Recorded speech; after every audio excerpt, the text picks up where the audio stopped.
los más importantes por ahí, ¿no? Bueno, los estabilizadores del ánimo, el más importante, el primero que se empezó a utilizar es el litio. La función del litio, ahí dice, actúa sobre la enzima inositol fosfatasa, que en realidad lo que hace es actúa sobre segundos mensajeros, o sea, sobre la neurotransmisión, ¿no? Entonces reduce, como dice él, excesiva señalización. Hace que una neurona que está mandando una información de manera excesiva sea inhibida, diríamos.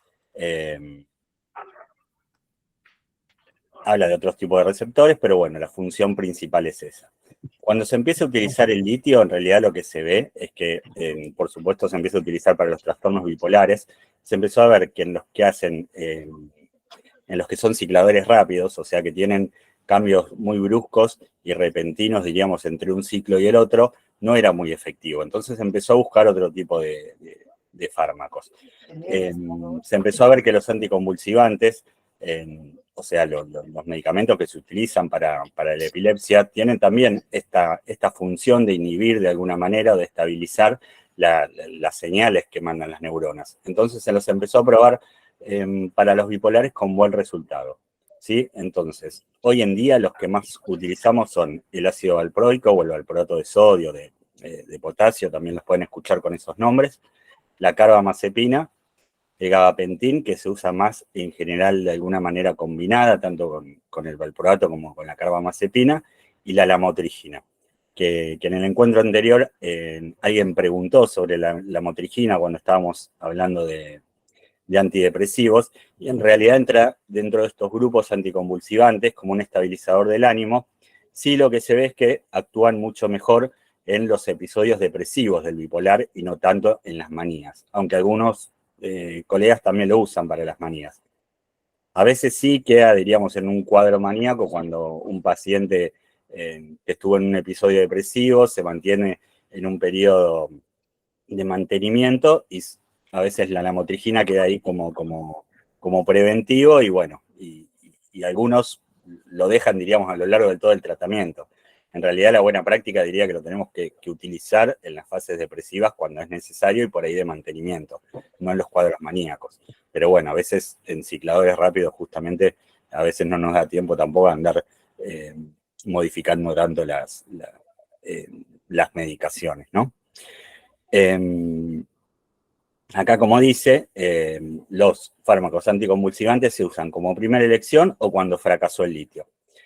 A ver, esta aclaración igual después cuando hablemos de trastorno bipolar también lo voy a mencionar. En un principio el fármaco de primera elección para un trastorno bipolar era el litio. Hoy por sus efectos secundarios en realidad no es el que se usa de primera elección. En general se usa uno de estos anticonvulsivantes combinado, diríamos, con un antipsicótico. Pero bueno, eso es como para ya mencionarlo para que no se queden con esta idea de primera elección del litio, ¿sí?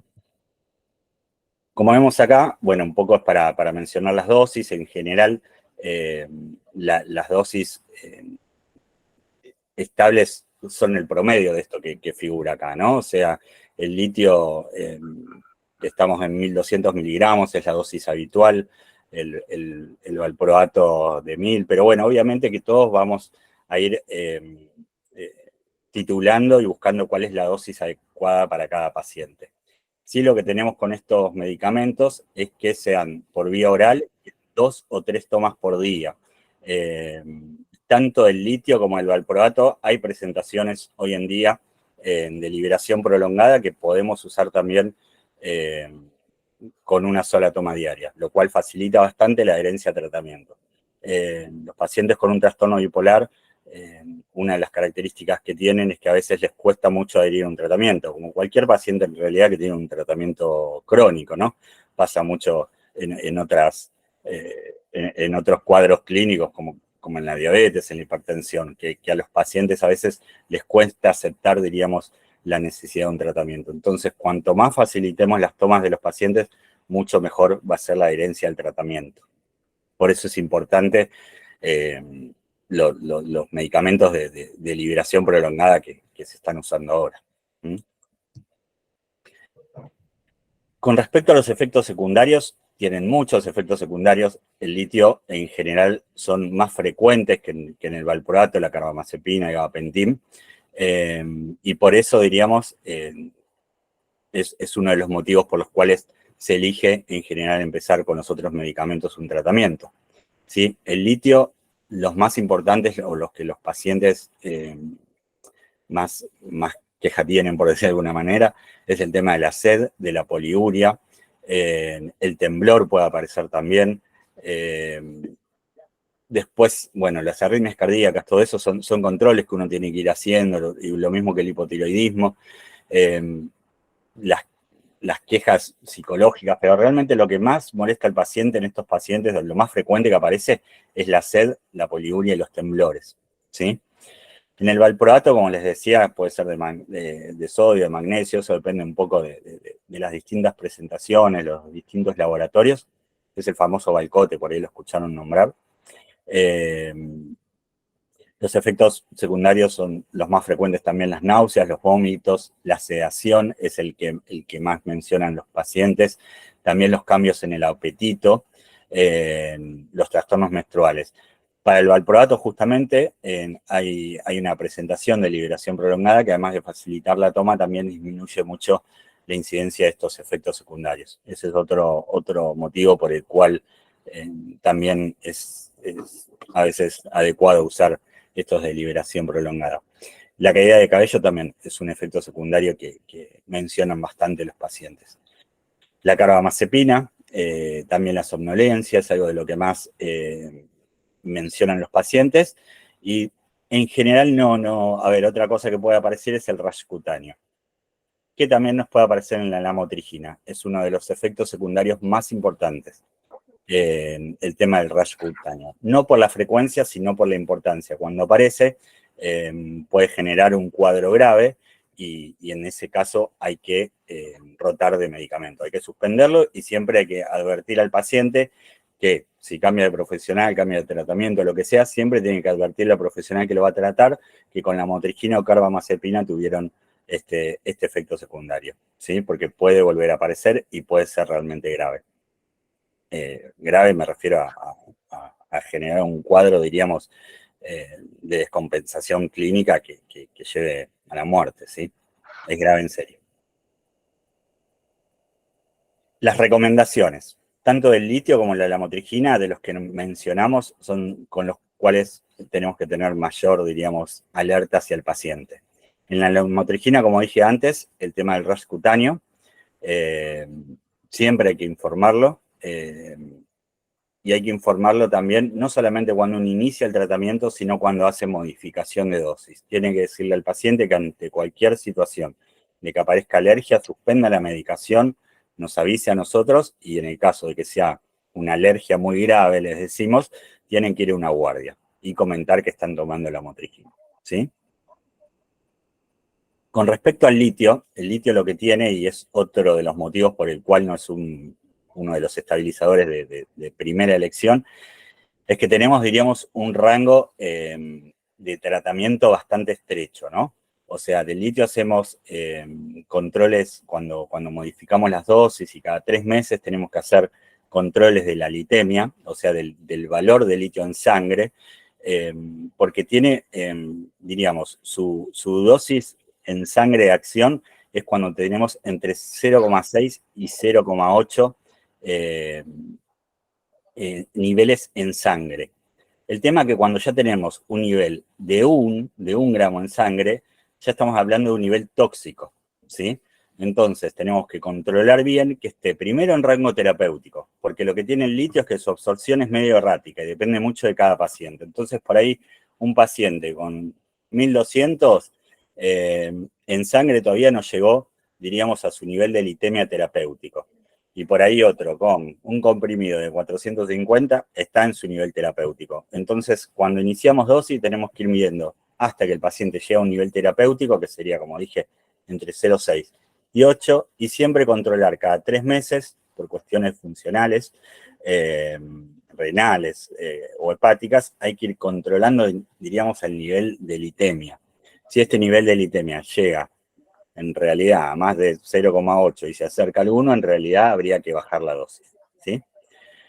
Porque, ¿qué puede pasar? Lo que dice acá, que aparezcan síntomas de intoxicación. Los síntomas de intoxicación, los primeros que podemos advertirle al paciente, porque a veces le hacemos la litemia y al mes el paciente empieza con diarrea, temblor, confusión, sí o sí nos tiene que consultar, lo vamos a mandar a hacer una litemia, vamos a ver en qué valor está esa litemia y si es necesario vamos a disminuir la dosis, ¿sí?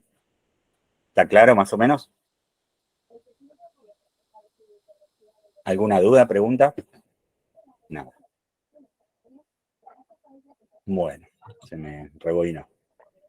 Bueno, de estabilizadores nada, entonces pasamos a los psicoestimulantes entonces. Los psicoestimulantes lo que tiene es que en realidad en algún momento se empezaron a usar, diríamos, las famosas anfetaminas, ¿no? Es uno de los eh, exponentes de este grupo. Como se empezaron a utilizar, diríamos, con otros fines que no fueron terapéuticos y en dosis no terapéuticas, se empezó a hacer un control mucho más grande sobre la prescripción de estos medicamentos. Hoy, por ejemplo, en lo que es salud mental no se están usando las anfetaminas. Lo que más se está usando, y sobre todo en la psiquiatría infantil, es el metilfenidato, ¿sí? Para prescribir un metilfenidato hay que estar inscripto, se hace, diríamos, con un recetario especial, o sea, se hacen 3 recetarios, 3 recetas en vez de 2, y uno de ellos es especial porque va archivado, diríamos. Y en general, en psiquiatría de adultos no se usa tanto. Últimamente se está empezando a usar en los pacientes que tienen antecedentes, diríamos, de déficit de atención, para eso se usa hoy en día, en niños, pero en general, como tiene toda esta cuestión y todo este control en el manejo, nos manejamos con algunos otros, diríamos, medicamentos. En los casos de un paciente adulto que tiene antecedentes de déficit atencional, ¿sí? Lo que hace, diríamos, el metilfenidato, por eso hablo puntualmente de esto, porque de los psicoestimulantes es el que estamos usando realmente hoy en día, ¿sí? Libera la dopamina y inhibe la recaptación de serotonina. Esto hace, diríamos, en el paciente que pueda enfocar, diríamos, mucho mejor, que pueda concentrarse mucho mejor, ¿sí?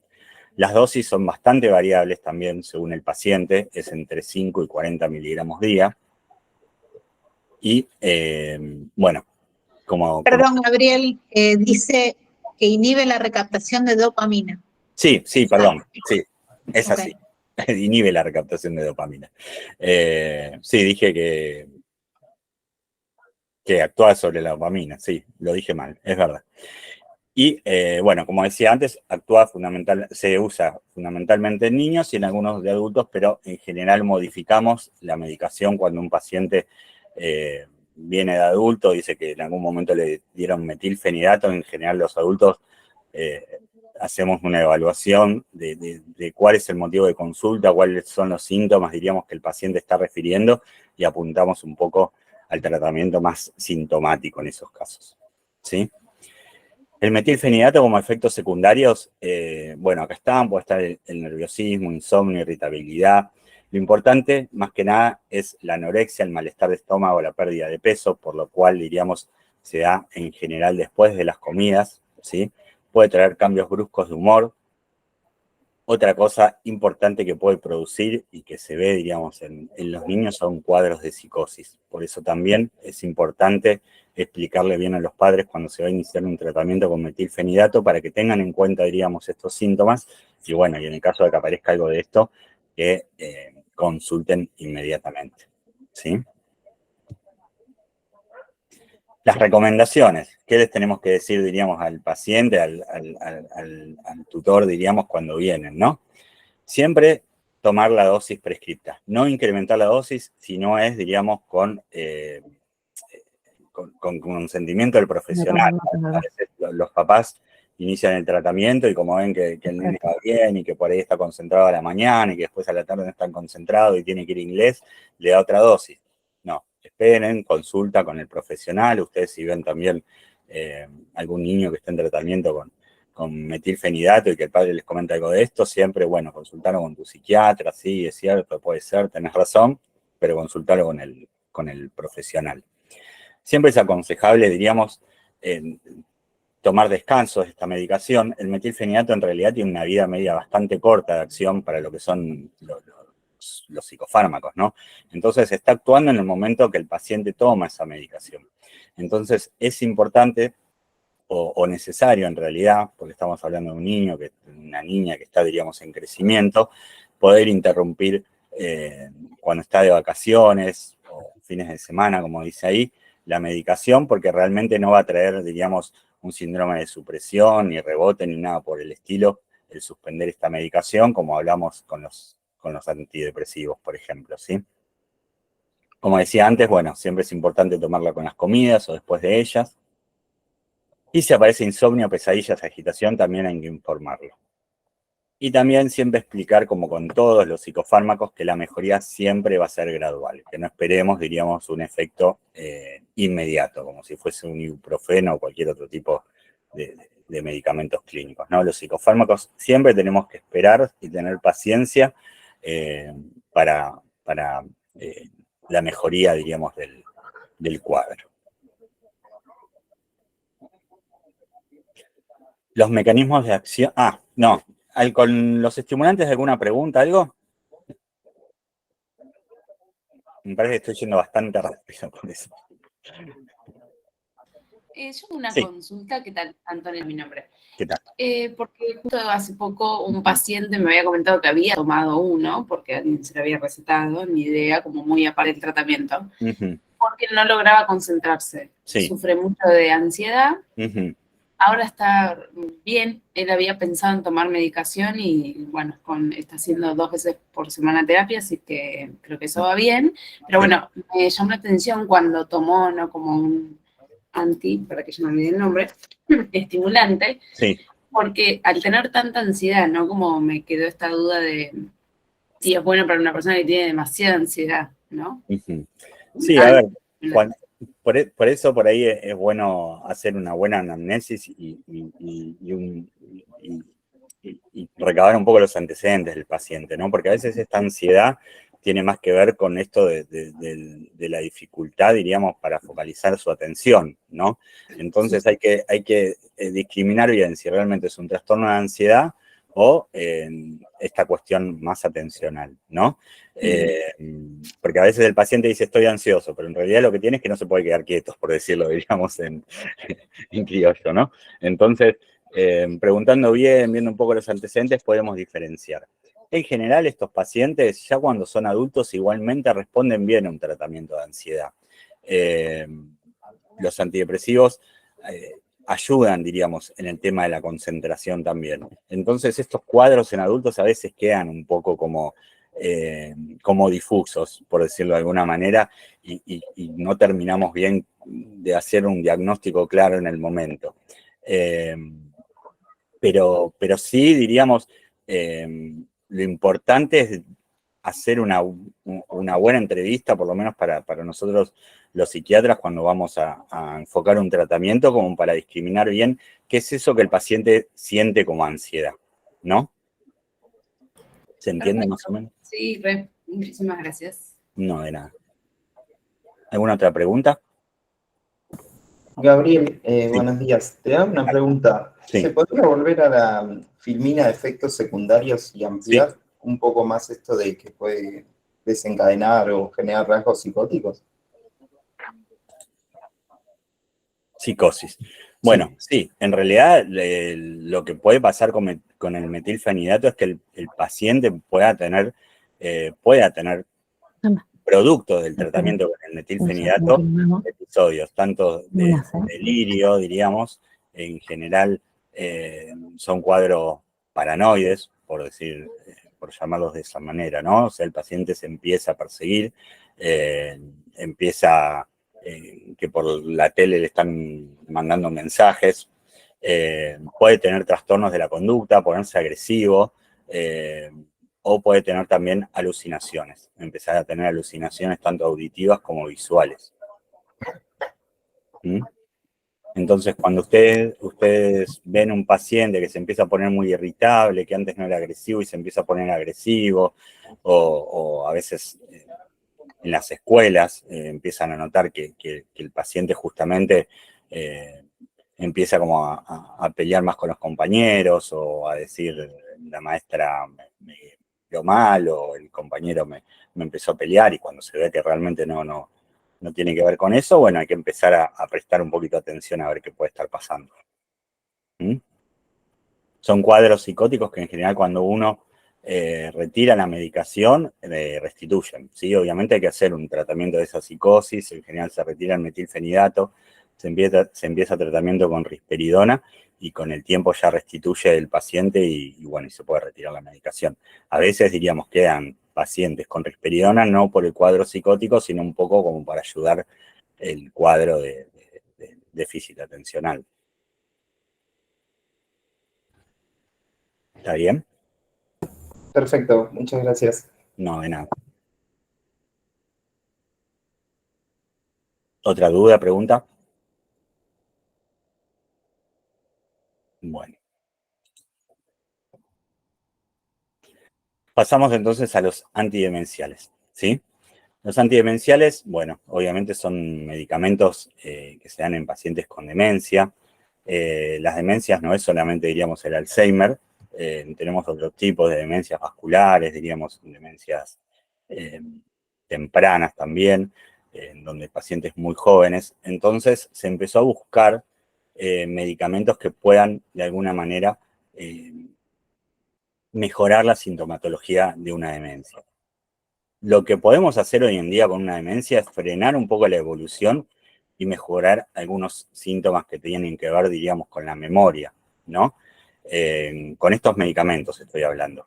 Pero realmente no se están encontrando todavía los efectos deseados, o los que uno quisiera, diríamos, encontrar cuando es un tratamiento de un paciente con demencia. Obviamente que un paciente con demencia, tanto la familia como el paciente, cuando empieza a notar las fallas de la memoria, lo que le gustaría es poder restituir esto. Se ve que mejora parcialmente esa sintomatología, se ve que retrasa la evolución de la demencia, pero realmente no se puede frenar hoy en día, diríamos, la evolución del cuadro, ni tampoco hacer, diríamos, un retroceso ad integrum, diríamos, de lo que era el paciente antes de generar de comenzar con estos síntomas, ¿no?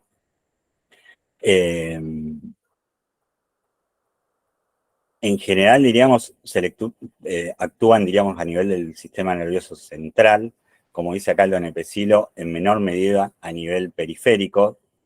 Lo que se hace, diríamos, es una inhibición de la acetilcolinesterasa, algunos de manera reversible, otros de manera irreversible, ¿sí? Los que más van a escuchar nombrar ustedes son el donepezilo y memantina, o memantine, se puede decir de las dos maneras, y después también se está utilizando mucho, que lo usan más los neurólogos que los psiquiatras, la ribastigmina y la galantamina. ¿Por qué usan los psiquiatras unos más y los neurólogos otros? Nada, simplemente por una cuestión de marketing, de cuál te promociona más el visitador médico, diríamos, pero no, en realidad no hay, diríamos, una real indicación de por qué los psiquiatras usamos más unos y los neurólogos otro diferente. Lo que hay que tener en cuenta, yo por eso acá pongo primero memantina y donepezilo, porque somos los que más usamos los psiquiatras, son más allá de todo lo que dice acá, la memantina, el vértigo es importante porque estamos hablando de un paciente, diríamos, de edad avanzada, con riesgo a caída, con riesgo a fractura de cadera. Entonces hay que tener mucho cuidado con el tema del vértigo, de la somnolencia también, que puede traer, diríamos, inestabilidad en la marcha. Los que son menos comunes, pero cuando aparecen hay que tenerlos en cuenta, porque a veces no nos damos cuenta que aparece esto, es la ansiedad, las alucinaciones, la confusión, porque a veces creemos que tienen que ver estos cuadros con un avance de la demencia, ¿no? O sea, porque cuando la demencia va avanzando o cuando aparece, diríamos, alguna cuestión clínica a veces que descompensa el cuadro de demencia, creemos que tiene que ver con eso, ¿no? Cuando aparece la ansiedad, las alucinaciones, la confusión, y vamos con el antipsicótico, ¿no? Y en realidad puede llegar a ser un efecto secundario de la memantina, y bueno, y en ese caso sí habría que suspenderla o rotarla. Por ejemplo, si está con memantina, iniciar el tratamiento con donepezilo. Con respecto al donepezilo, Bueno, el estreñimiento también es un efecto secundario tanto de la memantina como el donepezilo, que es bastante importante, y ya de por sí los pacientes cuando tienen una demencia moderada, diríamos, empiezan a deambular menos también, entonces eso también favorece el estreñimiento, y bueno, hay que tenerlo en cuenta también y mencionárselo al familiar, porque bueno, eso le puede traer después también otros problemas clínicos, ¿no? Lo mismo, el donepezilo también nos puede traer insomnio o agitación, y también hay que tenerlo en cuenta como efecto secundario de estos medicamentos o como un proceso propio de la demencia. Poder diferenciar bien eso, ¿sí? Cuando aparecen calambres musculares, como dice ahí, la debilidad o los dolores musculares también hay que tenerlos en cuenta porque a veces, y mencionarlos, ¿no? Porque a veces a los pacientes con demencia se les suele, el cuidador suele como de alguna manera minimizar la queja del paciente. Entonces el paciente está inquieto, a veces no sabe expresar lo que le pasa, entonces no nos damos cuenta que le están doliendo los músculos. Sí podemos ver de que por ahí empieza como de alguna manera a poner más rígido, diríamos, los miembros superiores o los miembros inferiores, entonces tenemos que pensar si es que no hay algún calambre o lo que sea. ¿Qué hacemos ahí? Hacemos un estudio de laboratorio, vemos el tema de la CPK, que es una enzima que aparece en sangre y que aumenta, diríamos, cuando hay algún proceso muscular. Está aumentada, por ejemplo, cuando hacemos mucha actividad física, pero bueno, hay que tenerla en cuenta porque después la CPK puede traer problemas renales, ¿no? Entonces, hay que tener en cuenta en estos pacientes de hacer también, como a veces no pueden expresar lo que les pasa, un laboratorio de manera periódica, en general cada 6 meses, hacemos un control, le pedimos al clínico que lo vea, y bueno, y siempre tener en cuenta que pueden aparecer estos efectos secundarios. La rivastigmina y la galantamina también, lo más frecuente con estos dos es en inicio de tratamiento, lo que dice las náuseas, los vómitos, diríamos los trastornos gastrointestinales, que también hay que tenerlos en cuenta, y como los anteriores también la confusión, insomnio, somnolencia, ¿no? Lo mismo con la galantamina, el tema de la pérdida de peso, que es bastante importante, y no es muy frecuente, pero cuando aparece, diríamos, ya les digo, es importante. Y volvemos a lo mismo, estamos hablando de un paciente con demencia que también empieza a perder el registro del apetito, algunos hay que asistirlos para comer, entonces, bueno, si a esto le colaboramos la pérdida de peso, realmente le podemos traer muchos problemas clínicos, ¿sí? ¿Alguna duda acá con estos 3 grupos de fármacos que mencionamos?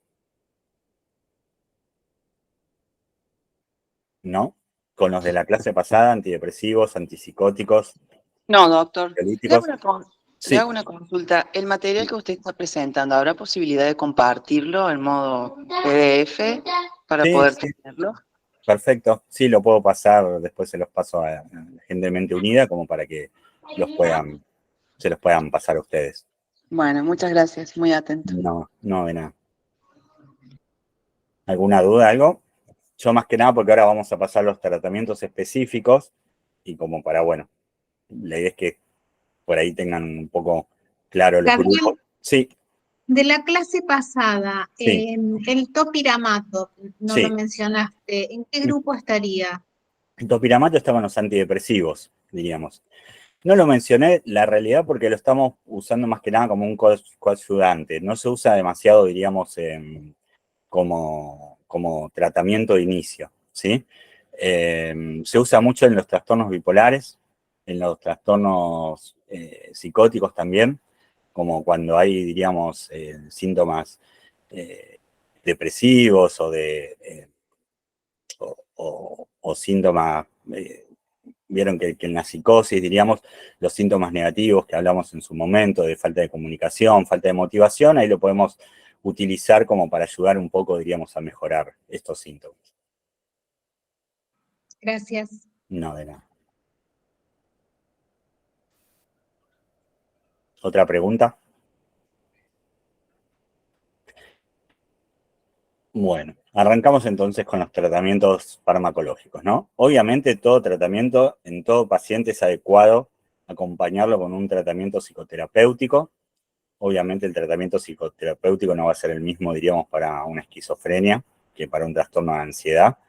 pero bueno, siempre es adecuado que estos tratamientos no sean únicos, ¿no? Que nos centremos en el tema de la medicación y nada más, porque realmente nos faltaría la pata fundamental, diríamos, como para que el paciente pueda tener, diríamos, una calidad de vida acorde, diríamos, a su cuadro, pero, diríamos, sacándole provecho mayor posible, ¿no? Según cada paciente.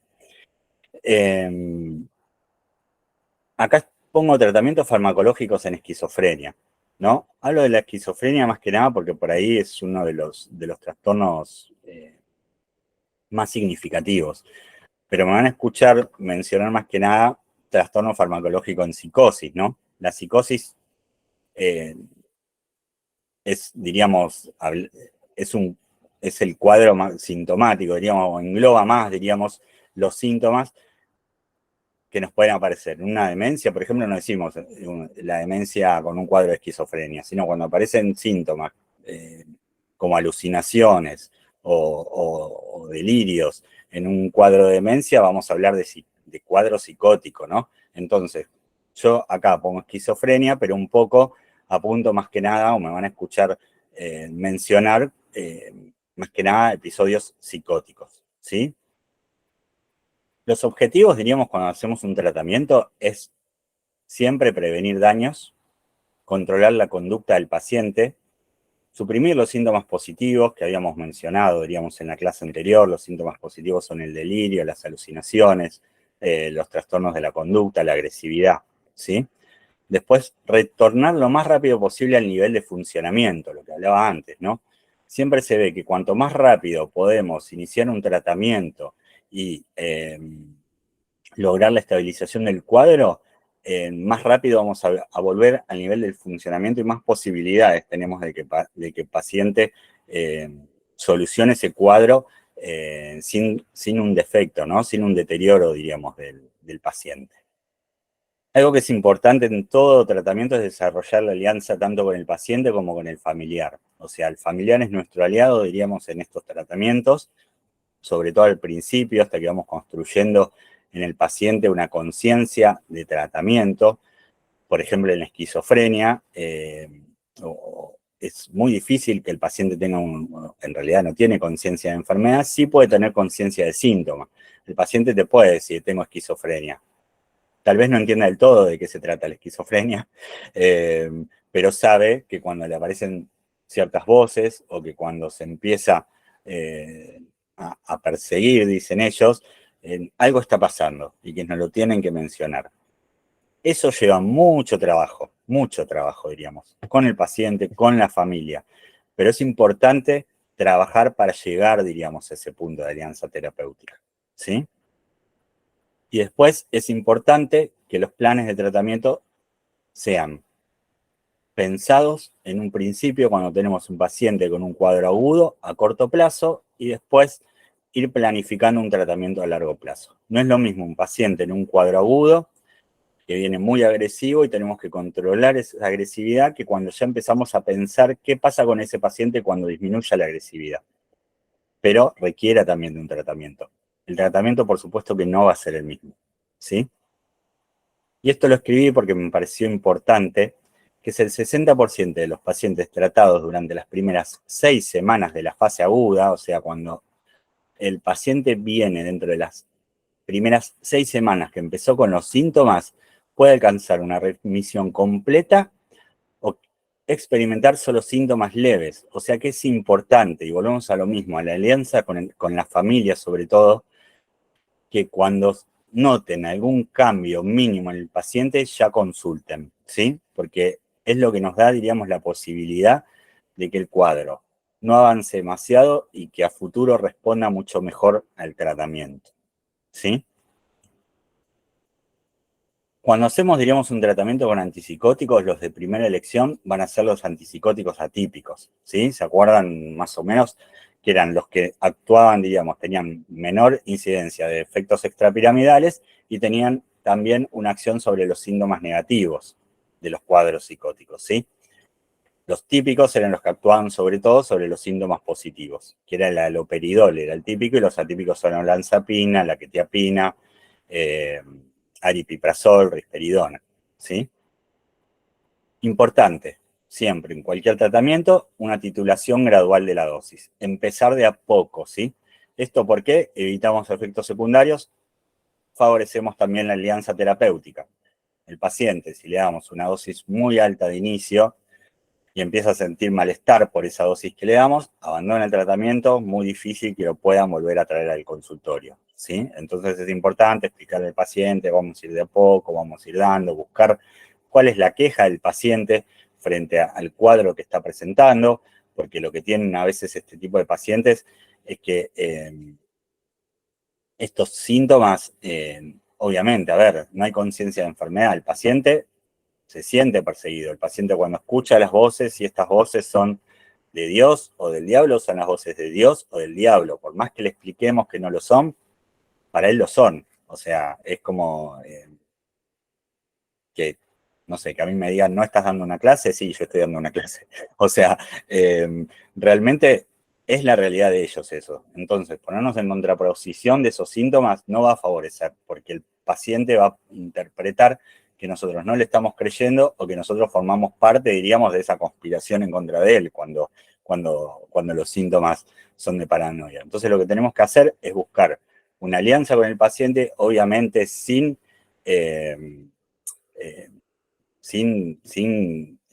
meternos, diríamos, y tampoco sin formar parte del delirio, ¿no? O sea, pero sí lograr cierta alianza y buscar qué le está generando malestar a ese paciente. En general, estos pacientes tienen insomnio, entonces podemos decir, bueno, esta medicación te va a ayudar a dormir, viste que necesitas descansar mejor, porque con esto que te está pasando, te genera mucha ansiedad y eso te genera malestar del sueño. Bueno, en general, por ese lado, algunos pacientes los podemos, diríamos, podemos generar una alianza para que empiecen a tomar la medicación. Lo mismo que con la ansiedad, el malestar. Uy, sí, mirá, esto que te están haciendo, la verdad que, o esto que te está pasando, ¿no? Que te están haciendo, porque ahí ya entraríamos un poco en el discurso del paciente.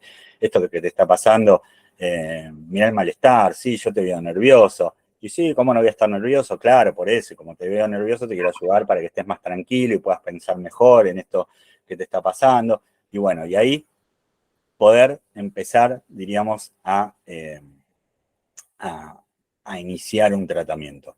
Es importante los antecedentes de tratamiento del paciente, con qué medicamentos fueron tratados, si tuvieron buena respuesta o no con esos medicamentos, si tuvieron efectos secundarios o no con esos medicamentos.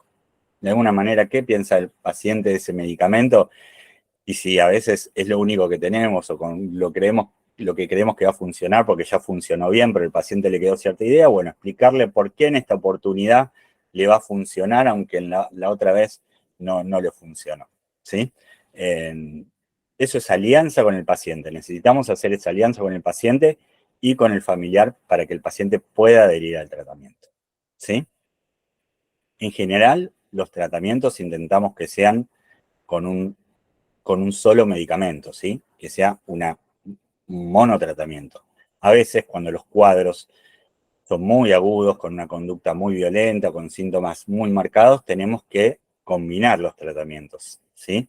Y ahí es cuando podemos combinarlos, a ustedes seguramente los van a ver combinados con cualquiera de los anticonvulsivantes, la carbamazepina o el ácido valproico, que en general se dan cuando están estas conductas violentas, con la lamotrigina, cuando hay síntomas negativos, o alteraciones del aprendizaje o de la memoria, que es algo que a veces los pacientes, diríamos, con un cuadro de esquizofrenia mencionan mucho, ¿viste? Quieren estudiar y no pueden. Entonces, bueno, los podemos ayudar con una lamotrigina. Ponemos benzodiazepinas cuando hay mucha ansiedad, cuando hay insomnio, siempre teniendo en cuenta, porque la realidad de estos pacientes es que en general responden mejor a dosis más altas de benzodiazepinas. Y se acuerdan que les había dicho que las benzodiazepinas a dosis altas generaban dependencia y generaban adicción. Entonces también hay que tener en cuenta eso y plantearlo como un tratamiento de inicio. O sea, como en cualquier cuadro, las benzodiazepinas intentamos que sean solo para los primeros meses de tratamiento, después poder retirar la medicación. La realidad es que muchos pacientes con cuadros psicóticos crónicos mantienen la benzodiazepina y nos es muy difícil, diríamos, una vez que está instalada, poderla retirar, ¿sí?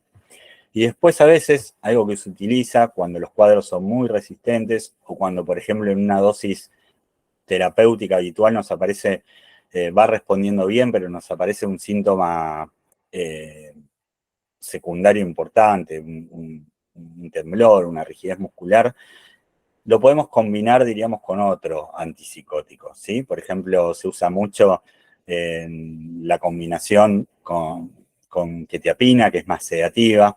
Entonces, bueno, un paciente con un cuadro psicótico que tiene trastorno del sueño, pero va respondiendo bien al antipsicótico, podemos combinar con quetiapina, y lo que hace, diríamos, la combinación es un mayor efecto antipsicótico, porque estamos cubriendo, diríamos, más receptores, diríamos que estamos buscando una respuesta mejor, y menor incidencia de efectos secundarios. ¿Sí? ¿Se entiende? Hola, buen día. Sí, Tengo buen una día. duda. Sí. En relación a esto del trastorno del sueño, Sí. como se expresa en el paciente, puede ser, no sé, ay, no me viene ahora a la mente, pero bueno, no sé, movimientos de piernas inquietas o eh, cuando deambulan de noche, que no me sale ahora la palabra. Sí, en realidad Bueno, diría, eso. sí, cuando están ambulantes y todo. Por eso, ahí cuando tenemos un paciente muy ambulante, muy inquieto, intentamos usar en alguno de los antipsicóticos que sean más sedativos. Los más sedativos son la quetiapina, por ejemplo. La olanzapina también es bastante sedativa en algunos pacientes, en otros no tanto. Entonces, por ahí no es la de primera elección cuando tenemos un paciente de estas características. Ya la aripiprazol no, la risperidona tampoco.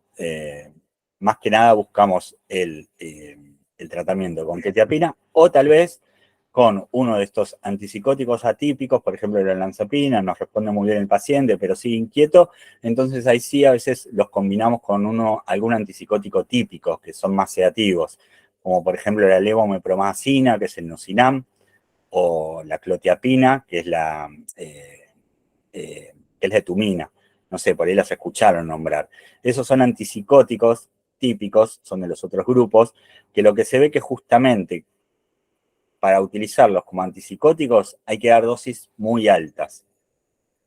Y son muy sedativos. Entonces, para llegar a la dosis antipsicótica, el paciente queda muy sedado. Entonces, ¿qué se hace? Se usa justamente combinado con un antipsicótico atípico, pero más buscando el efecto sedativo que antipsicótico. Igual nos ayuda también como antipsicótico. ¿Sí? Bien, gracias. No, de nada. No sé si los escucharon nombrar o yo les estoy tirando todos nombres que no entienden o no escucharon, pero yo se los Sí, doctor. ¿Podría repetir los nombres, por favor? Así, de los sedativos. Sí. De los sedativos típicos son la etumina, es el nombre comercial que a veces, viste, es el que más se anota a veces, ¿no? Se anota etumina, pero porque es lo único, la única clotiapina que se encuentra en el mercado. Pero la droga, el nombre de la droga es clotiapina, ¿sí? Ese es uno, y la otra es la levomepromazina, con B corta, que es el Nocinam, también lo deben haber escuchado.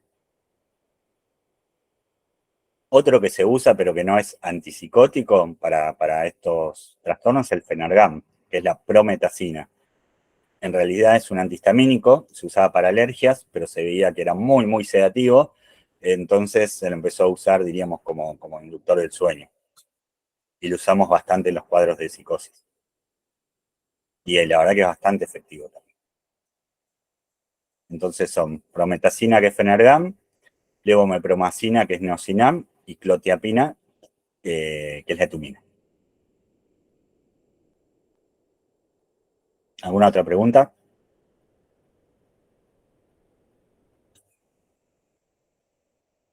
Bueno, cuando hablamos de un tratamiento de mantenimiento, ¿no? Tenemos un paciente con un cuadro de esquizofrenia. A partir de los 6 meses de la sintomatología aguda, estamos hablando de un tratamiento de mantenimiento, ¿sí? ¿Qué hacemos ahí, no? Ya tengo un paciente que hace 6 meses vino por primera vez con un brote psicótico. empezamos el tratamiento, responde bien, vamos manteniendo la dosis con la cual el paciente respondió bien. A los 6 meses decimos, bueno, ¿qué hacemos con este paciente? Empezamos a disminuir la dosis, ¿sí? Como dice ahí, de manera lenta y gradual. En general, más o menos, tomamos un 20-25% de dosis, vamos bajándola. 20-25% de dosis, esperamos 2 meses, vemos cómo responde, esperamos otros 2 meses, ¿sí? Y así vamos entrando en lo que se llama el tratamiento de mantenimiento. Que buscamos la dosis mínima efectiva, o sea, buscamos dentro del medicamento que elegimos, por ejemplo, en la quetiapina se dice que la dosis mínima es de 50, pero podemos llevarla a 25 y el paciente está bien, ¿sí? Entonces llevamos a 25 miligramos de quetiapina y sostenemos en esa dosis. Tal vez cuando necesitamos, diríamos, la remisión de los síntomas, habíamos llegado a 200. Bueno, mantenemos en 25. En la olanzapina, por ejemplo, en 2,5, por ahí lo teníamos en 10, en 15, lo bajamos a 2,5, ¿sí? Cuando el paciente nos vino por primera vez y era su primer episodio, es de buena práctica que por lo menos lo tengamos con un mínimo de 2 años de tratamiento de mantenimiento, ¿sí? Y acá vuelvo a mencionar, hablando de trastornos psicóticos, no específicamente solamente de la esquizofrenia. ¿Por qué? Porque hoy en día con el consumo de marihuana, con el consumo recreativo de marihuana, se está viendo muchos chicos muy jovencitos que están teniendo episodios psicóticos. Cuando tenemos un paciente que tiene un episodio psicótico, podemos pensar que tuvo que ver con el consumo de la marihuana. Entonces lo que hacemos es, iniciamos un tratamiento con antipsicóticos, remiten los síntomas, el paciente va muy bien, pero tenemos que sostener un tratamiento de mantenimiento profiláctico de por lo menos 2 años, ¿sí? Y ahí recién decir, bueno, termino de retirar la medicación y el paciente se puede ir de alta. Obviamente, con la indicación de que nunca más puede volver a fumar marihuana, ¿sí? Por más que como el amigo fume, por más que todos, que sea divertido, que se sienta bien, ese paciente no puede volver a consumir, ¿sí? Porque tiene riesgo de volver a tener un episodio psicótico y tiene riesgo de que ese episodio psicótico agudo se transforme en un episodio psicótico crónico, ¿sí? Buenas. Sí, Te hago una consulta. sí, Suponiendo un paciente esquizofrénico de una edad corta, un sí. adulto joven en donde supongo que toma mucho en juego la familia también en el tratamiento. Absolutamente. ¿Cómo se maneja el consentimiento, digamos, esto que vos hablas de la adhesión al tratamiento? ¿Qué tanta información o no sobre el tratamiento y sobre el fármaco que se le diagnostica, digamos, para construir ese vínculo? Exactamente. Por eso, con el paciente en un primer momento, cuando estamos hablando, diríamos, de una fase aguda,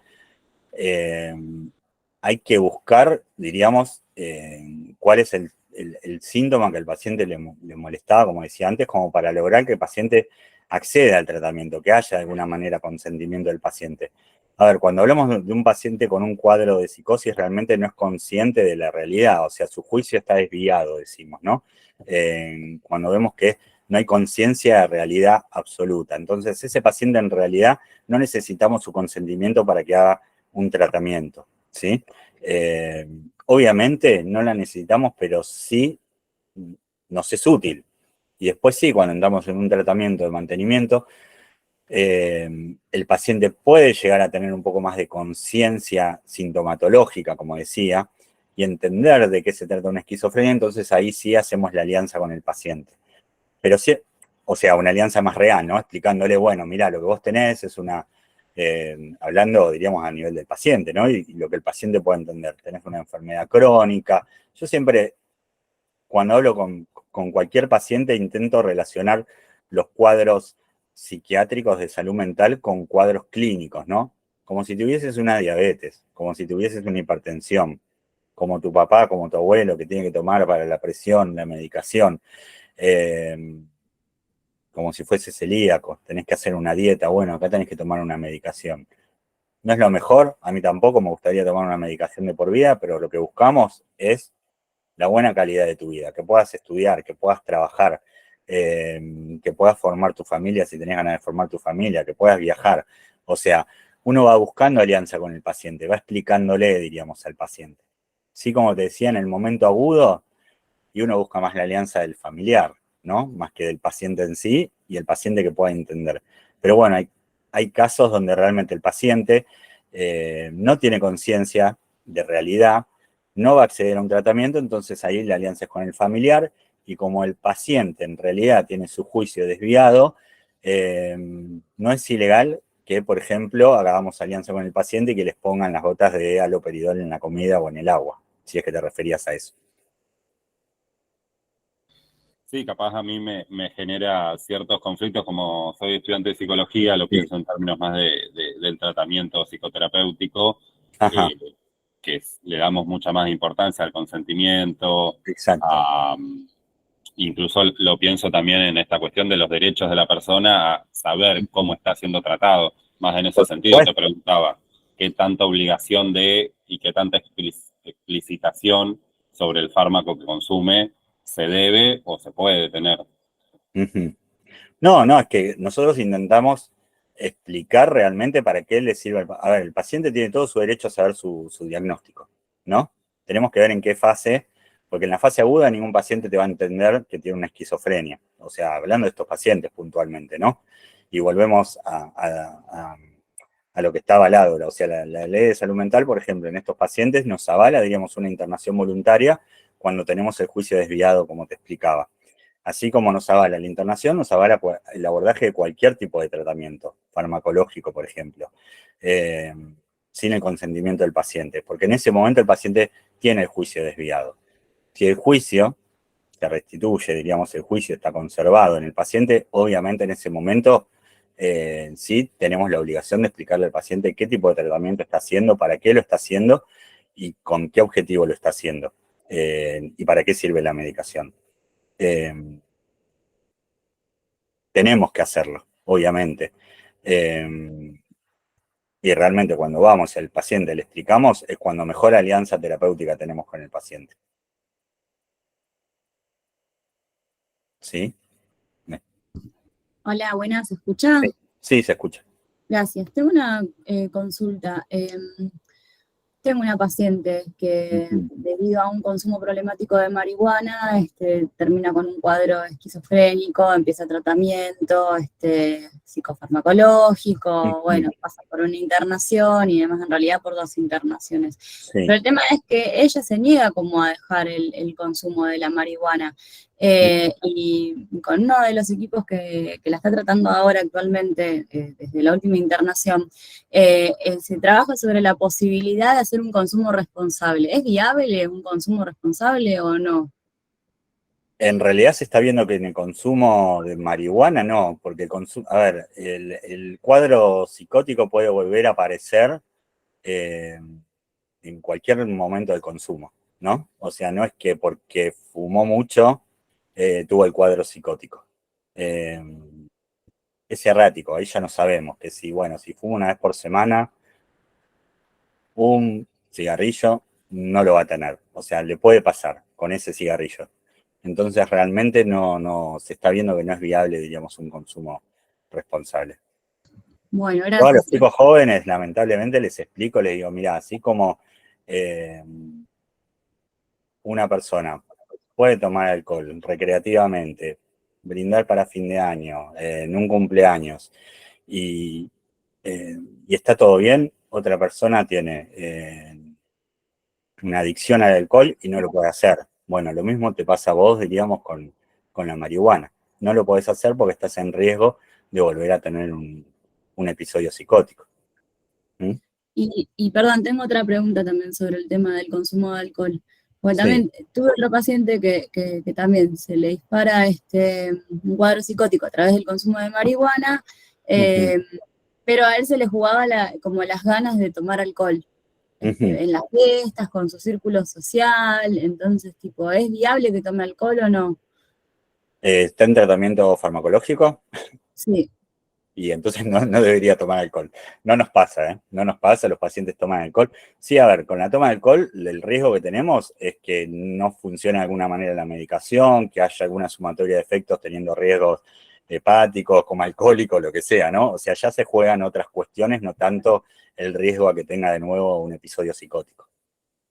Bueno, gracias. ¿Sí? No, de nada. Pero, por ejemplo, a ver, en ese paciente, lo que podemos explicar, a ver, vos estás en tratamiento farmacológico. Tu tratamiento, no sé, su psiquiatra, cuánto tiempo pronóstico le dará ese tratamiento. Pero, por ejemplo, ahí podemos explicar, mira, es un tratamiento de aproximadamente 1,5, 2 años. ¿Viste? Yo digo 1,5 por el tiempo que ya, entre que empezó el tratamiento, pudimos empezar la alianza y toda esta cuestión. Bueno, más o menos, mira, te queda 1 año, 1,5 de tratamiento. Bancátela este 1,5 y después, bueno, si querés, podés volver a hacer. O bueno, a veces sí pautar según la medicación que toma, esto ya queda entre nosotros, diríamos, decir, bueno, para tu cumpleaños ese día no tomes este medicamento, no tomes este y tomate un vaso de cerveza o lo que quieras tomar, ¿viste? Siempre con precaución y siempre midiendo obviamente la cantidad, no que tomes, diríamos, sin límite. Sobre todo con los pacientes jóvenes, pero con los adultos avanzados también se da, que a veces te dicen, y bueno, pero a mí me gusta brindar, me gusta la cervecita el día de verano, y bueno, no, bancátela hasta tu cumpleaños por lo menos, ¿viste? Sí.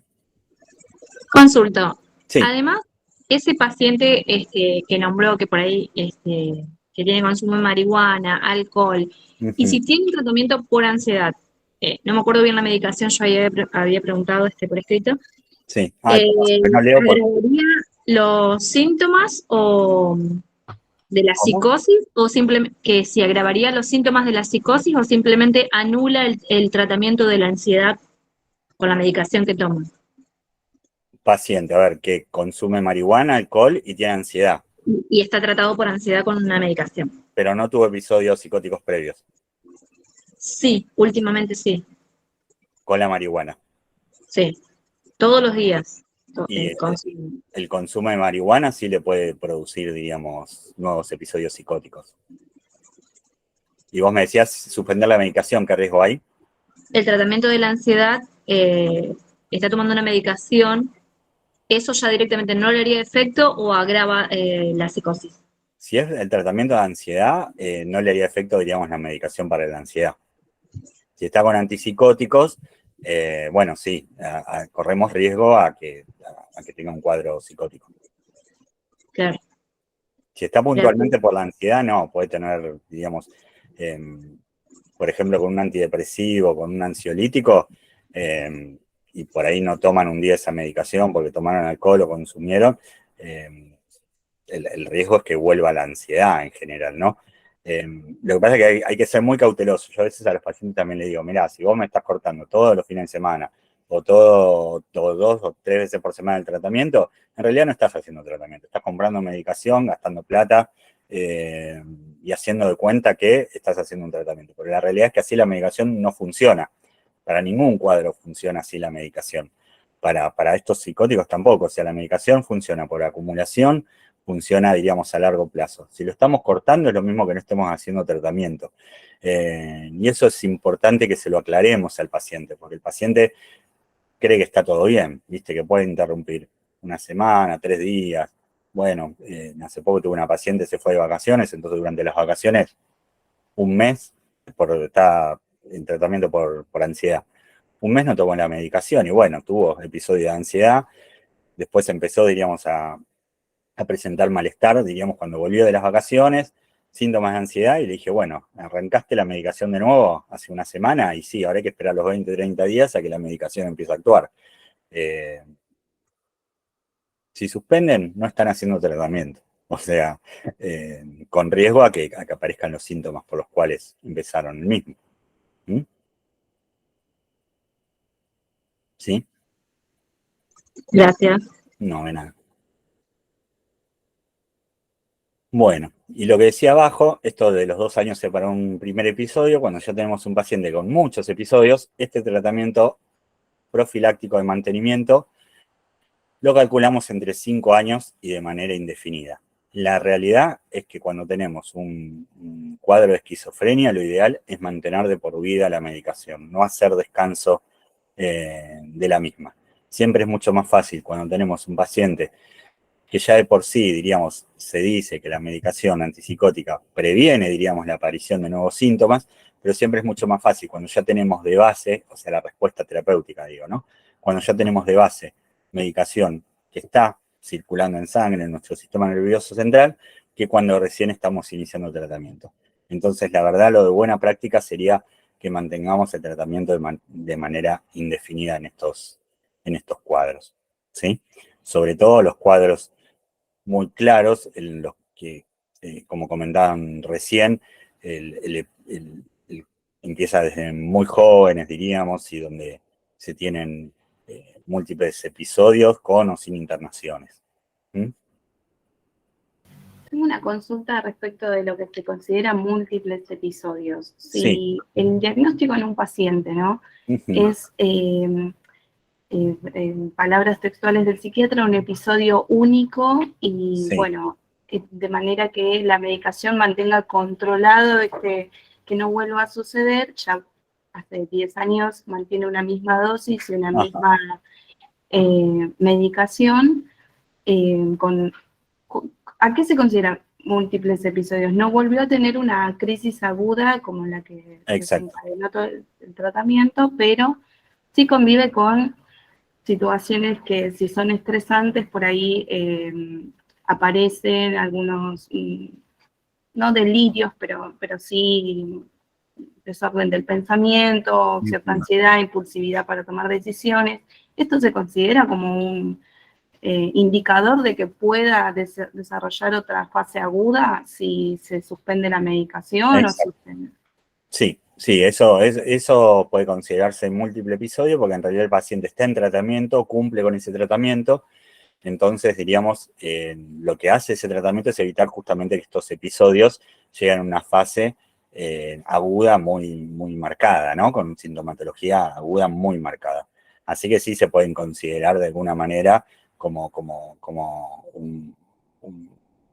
múltiples episodios leves, por decir de alguna manera, ¿no? Claro, bien. Más allá que el episodio grave fue uno solo. Bien, perfecto. Gracias. Me quedaba esa duda por entender por ahí que múltiples episodios serían como fases agudas repetidas. Bueno, en ese caso... Claro, lo que pasa es que justamente si nosotros, si el paciente está haciendo un tratamiento y está cumpliendo eso, nosotros atajamos, diríamos, esa fase aguda, que es la idea, diríamos, de estos tratamientos, ¿no? Justamente para que el paciente, más allá de, como vos decías, por ahí que tenga ciertas disfuncionalidades en algún momento de su vida por ciertos factores desencadenantes, no logren como desestabilizar, diríamos, el resto de su funcionalidad, ¿no? Que por ahí pueda seguir sosteniendo, diríamos, alguna actividad, o por lo menos que tenga una licencia en un periodo corto, pero que después pueda retomar con su actividad cotidiana. Evitamos también de esa manera lo que se llama defecto, que el defecto es el deterioro, diríamos, que aparece después de un episodio agudo. En general, los pacientes que tienen un cuadro psicótico agudo muy grande, uno lo ve, que son esos 6 meses después de los síntomas, ¿no? En donde está más apagado, menos conectado, les cuesta más concentrarse, les cuesta más realizar actividades cotidianas, sean laborales o recreativas. El paciente que le decimos, y bueno, deberías hacer algún taller de arte o lo que sea, y no lo puede, diríamos, hacer. Eso lo evitamos, diríamos, cuando estamos atentos, diríamos, a que aparezca, diríamos, alguna sintomatología en el paciente leve. ¿Sí? Sí, claro, gracias. No, de nada.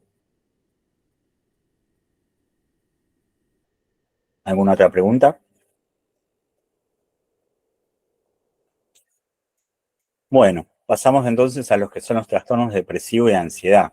Están agrupados porque en realidad, obviamente que no son lo mismo, pero para lo que tiene que ver con el tratamiento farmacológico sí son bastante similares, ¿sí? Así que por eso los agrupé. Dentro de lo que son los trastornos de ansiedad también está el trastorno obsesivo compulsivo, que alguien en la charla anterior me preguntó sobre eso, ¿sí? Las consideraciones de un tratamiento, diríamos, de trastornos del ánimo: aliviar los síntomas, evitar producir efectos adversos, eso lo hablamos o lo mencioné cuando hablamos de antidepresivos, y después que también al ser un tratamiento que va a ser por un periodo prolongado, cuando iniciamos un tratamiento por primera vez por un trastorno depresivo de ansiedad, en general promediamos 1 año de tratamiento, puede ser un poquito menos y puede ser hasta 2 años, entonces tiene que ser, diríamos, un tratamiento al que el paciente pueda acceder, ¿sí? Porque, como decía antes, sabemos que también es un tratamiento que no se debe interrumpir, entonces realmente el paciente tiene que tener fácil acceso a la medicación y que sea económicamente sustentable para él, ¿sí? Que sea fácilmente accesible también quiere decir que si yo tengo un paciente que vive, no sé, en una ciudad muy chiquita y que tiene una sola farmacia y que el único antidepresivo que va a conseguir es la fluoxetina, y bueno, le voy a hacer el tratamiento con fluoxetina, no le voy a dar paroxetina para que se tenga que ir 200 kilómetros al pueblo de al lado a comprar, diríamos, la medicación, ¿sí? Lo ideal es que sea bien accesible al paciente el tratamiento. Evitar efectos secundarios también, porque justamente por esto, porque es un tratamiento que ya sabemos que tiene 1 año en promedio, entonces, bueno, tenemos que intentar que el paciente tenga una buena calidad de vida durante ese periodo y obviamente, bueno, aliviar los síntomas como mencionábamos. Tanto cuando tenemos un trastorno depresivo, cuando tenemos un trastorno de ansiedad, el trastorno de ansiedad sea un trastorno de ansiedad generalizado, tenga ataques de pánico, sea un TOC, nuestro medicamento de primera elección van a ser los antidepresivos, los IRS, los inhibidores de la recaptación de serotonina, no sé si se acuerdan. La fluoxetina, paroxetina, escitalopram, citalopram, vortioxetina. Esos son, diríamos, cualquiera de estos los de primera elección.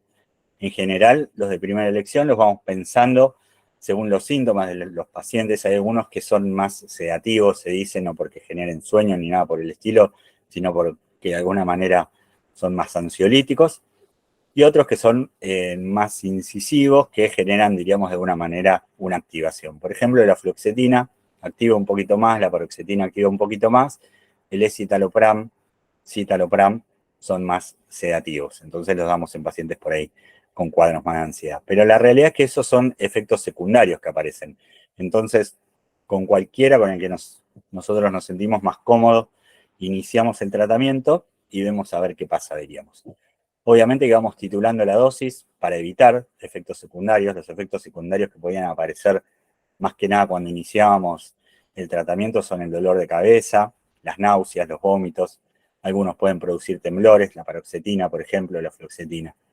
Para evitar esos efectos secundarios, que igual se los tenemos que mencionar al paciente, es que vamos titulando la dosis. O sea, lo que es de buena práctica es empezar con 1/4 de comprimido, un periodo de tiempo corto, 6 días, 7 días, 8 días, después pasar a medio comprimido por día y después pasar a 1 comprimido por día.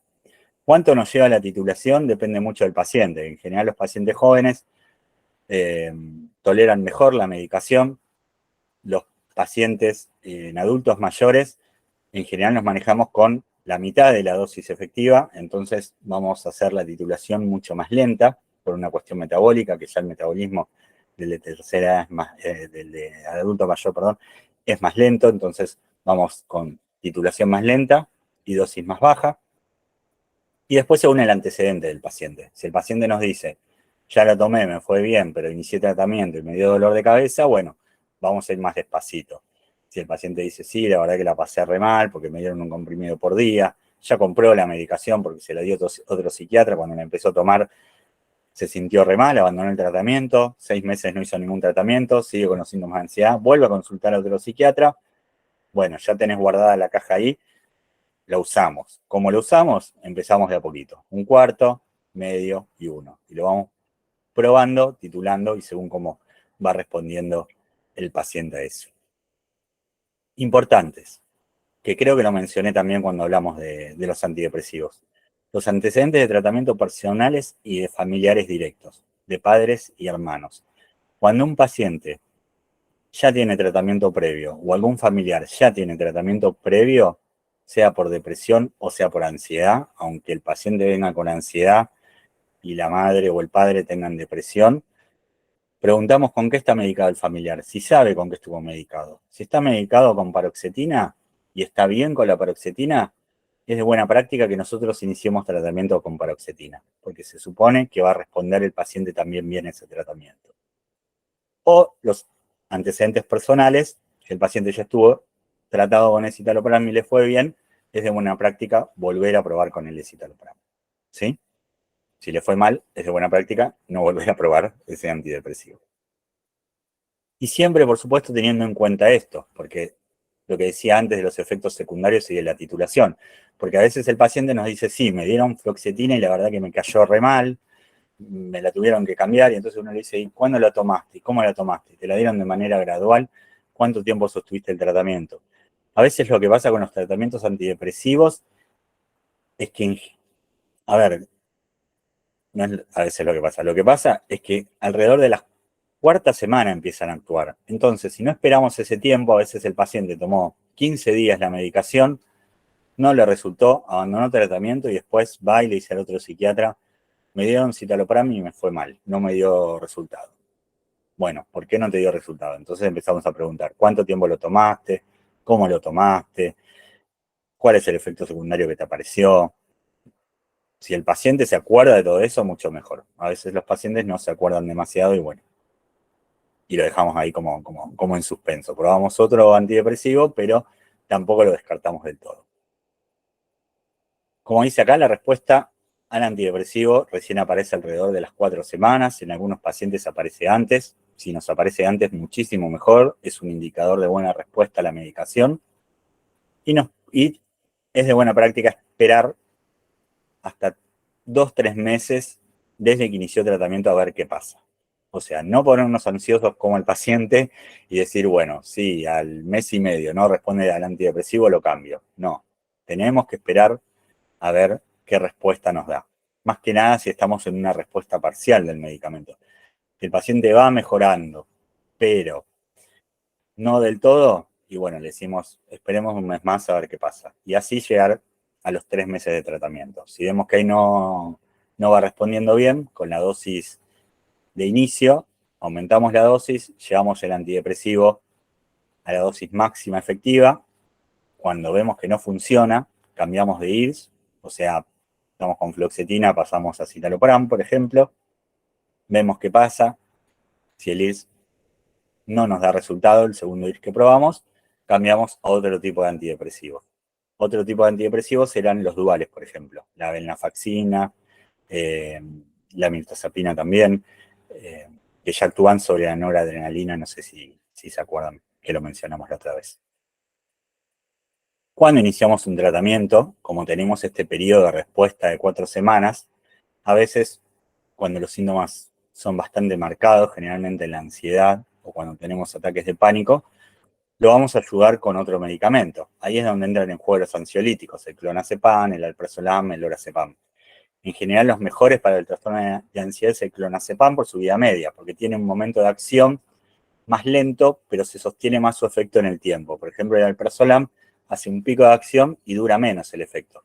Entonces, el clonazepam nos va a mantener el paciente con un efecto ansiolítico mejor que los otros, diríamos, ansiolíticos.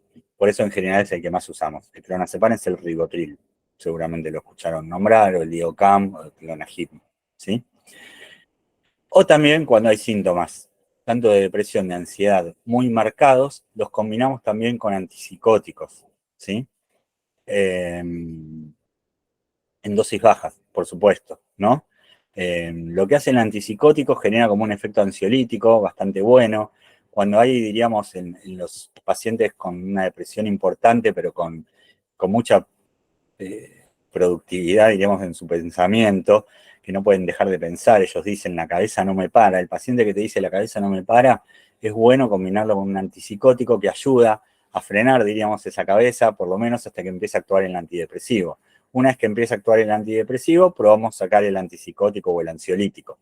En general los podemos sacar y dejar, diríamos, el tratamiento con el antidepresivo nada más.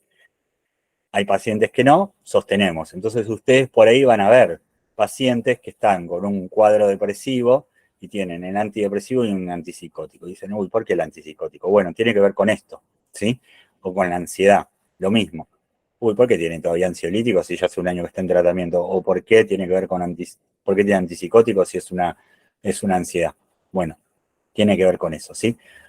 O cuando tenemos cuadros resistentes. Un cuadro resistente es el cuadro que no mejora a las dosis habituales, diríamos, de antidepresivos, no responde bien. Bueno, lo podemos ayudar con un ansiolítico o un antipsicótico, aunque el tratamiento no sea de inicio, ¿sí? Siempre que hacemos tratamiento por TOC, trastorno obsesivo compulsivo, nos manejamos con dosis altas de antidepresivos y en general combinado con un antipsicótico atípico, ¿sí? Siempre vamos a elegir los antipsicóticos atípicos porque tienen menor incidencia de efectos secundarios. En general Gabriel, Sí, una consulta. sí. Resulta que tengo un paciente que Ujú, tiene 14 años, ujú, que tiene diagnóstico de epilepsia ujú. y también tiene un trastorno en la sangre que le baja los glóbulos Sí, blancos sí. y está desarrollando un TOC que en su pensamiento, digamos, no quiere comer porque cree que la comida lo enferma. Ujú, Entonces está sin comer, o sea, come nada, bajó un ujú, montón de peso, o ujú. sea, tiene un TOC bastante denso que a Sí, la terapia tampoco o sea, sí va mejorando, pero él está como, me dice, yo intento controlar mi pensamiento, pero no. no. Entonces la idea era que consulte a un psiquiatra, Ujú. pero con todos los otros antecedentes que tiene de enfermedades, ¿cuál recomendarías? Uno que disminuya también la parte agresiva que tiene, pero Ujú. que no afecte la parte del apetito. Ajá. ¿Cuál sugerirías vos De, a ver, me dijiste de esta combinación? con estabilizadores. El- No, hasta ahora no está con ninguna medicación no tiene psiquiátrica. ninguna medicación. No, perfecto. Entonces sí, puede iniciar un tratamiento con cualquier IRS. O sea, Ajá, en realidad, a ver, yo en general los que prefiero por 14 años me dijiste igual. Al sí, ser menor de 16, en general los antidepresivos, los IRS, que están más recomendados, diríamos, los que están aprobados para la utilización, es la fluoxetina y la serotonina, ¿sí? Cualquiera de esos dos. No, claro. sertralina, perdón, serotonina te dije, porque está con fluoxetina o sertralina, ¿sí? Bien, Cualquiera de esos dos como IRS. Después, como antipsicóticos, en general, en los chicos el que más se usa es la risperidona, ¿sí? Por ok, ahí en la combinación de alguna de estas cosas. Por ejemplo, sertralina con risperidona puede ser una buena combinación. ¿Mm? bien. ¿Sí? Bueno, No muchas se gracias. asusten en los menores de 16 años con las dosis, porque realmente responden a dosis altas de medicación. ¿Sí? Uno cuando dice, bueno, un chico, en general, uno se imaginaría que necesita menos medicación o menos dosis que un adulto, ¿no? Pero la realidad es que a veces responden a dosis altas de medicación porque tienen otro metabolismo, ¿no? Entonces eliminan más, absorben menos y eso hace que necesitemos dosis más altas, ¿sí? Así que si por ahí consulta a un psiquiatra infanto-juvenil y te viene con que toma risperidona 3 miligramos, no te alarmes, porque Claro. puede que pase. ¿Y en cuánto tiempo más o menos se estima que esta combinación le va a hacer un poco de efecto para que pueda empezar a comer? A ver, el antipsicótico en sí le va a empezar a hacer efecto los primeros días, ¿no? Ya más o Ok, menos a la semana, 10 días, algo de efecto podemos empezar a ver que el paciente ya tiene. Pero realmente para decir, bueno, el paciente tiene una buena respuesta al tratamiento, sí, estamos hablando de 2 meses promedio de tratamiento en general. Para decir, bueno, ya está realmente eh, empezando a responder bien la medicación, ¿sí? Pero claro. ya a los 10 días por ahí algo empezamos a ver que el paciente empieza a mejorar. Perfecto, gracias. No, de nada. Gabriel, buenos días. Sí, buenos días. Quería aprovechar que hizo esta consulta respecto al apetito. Ujú. Es más que profesional personal. Mi hijo tomaba risperidona, se la Ujú. cambiaron por aripiprazol, ¿Qué edad ahora está tiene? tomando 8, 8. empezó a los 5. Sí. Ahora está tomando amantadina, Ujú. aripiprazol y le Sí, agregaron topiramato sí. y fue un extremo y el otro, de pasar a comer todo el día, prácticamente no quiere comer, desayuno, almuerzo, merienda, cena. Y si bien es algo que en cuanto al sobrepeso lo va a ayudar un montón, realmente me preocupa esto que de repente no tenga nada de apetito. ¿Hace cuánto le ¿Cómo cambiaron la medicación? Y con el topiramato está más o menos hace 2 meses, pero Ajá. fue casi inmediato, a la semana ya Sí. no comía.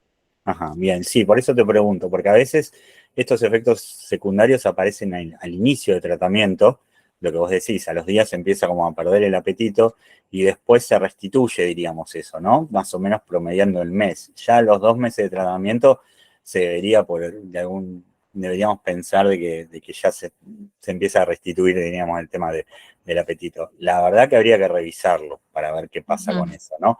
El tema, obviamente, a veces, cuando uno hace cualquier tratamiento, creo que lo mencioné cuando hablamos al principio, cuando mencioné las primeras generalidades, uno tiene que ver costo-beneficio, ¿no? Por ahí si no tiene apetito, pero se alimenta bien, o sea, llega, diríamos, a los requerimientos básicos y el doctor te dice, bueno, pero en estos aspectos mejoró y la verdad que probar es un riesgo por esto, por aquello, lo que sea.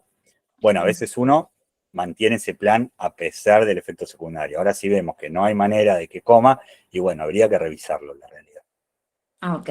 Sí, en cuanto a lo conductual, mejoró, dio un giro de 180 Claro. grados. El tema es que sí, me preocupa ahora su alimentación. Claro, a ver, si más o menos, eso también a veces, a veces no, en general está bueno por ahí también tener como un apoyo nutricional, ¿no? Con un profesional, una nutricionista, un nutricionista que apoye esto para ver justamente qué tipo de dieta está, o ayudarte, ¿no? A vos, armar una dieta bien balanceada, que él pueda tolerar bien, porque hay alimentos cuando los medicamentos nos sacan el apetito, hay ciertos alimentos que al paciente le generan más deseo y otros que no tanto, ¿viste? O unos que menos, o sea, menos o menos, diríamos, ¿no? Entonces uno busca lo que el paciente mejor va aceptando, lo que mejor tolera, porque a veces es sensación de asco que el paciente tiene y a veces es que no tiene apetito, entonces no come. Entonces es distinto cómo encararlo, porque cuando es, listo, no tengo apetito, pero le ponen la comida adelante y va y come por lo menos una porción nutricional adecuada, bueno, vamos bien. Ahora cuando ya le genera asco, no quiere comer, no tolera nada, porque realmente le da náuseas y vos lo ves que se siente con mucho malestar, y ya es otra cosa ahí, ¿entendés? Perfecto. Muchas gracias. No, de nada. Doctor, sí. Yo le quería consultar, tengo una conocida que está en un tratamiento con citalopram y con clonazepam por un trastorno de ansiedad. Y me decía que está queriendo como buscar un embarazo. En esas situaciones, ¿cómo son las consideraciones que se tienen? Si se suspende el tratamiento o se bajan las dosis. Sí, a ver, en general, ella puede continuar un tratamiento, obviamente teniendo los controles adecuados de no quedar embarazada. O sea, ir controlando si realmente queda embarazada o no queda embarazada. Si queda embarazada, da tiempo, diríamos, a retirar la medicación, ¿sí? Dentro del primer trimestre, lo ideal es que reciba la menor cantidad de medicación posible, ¿sí?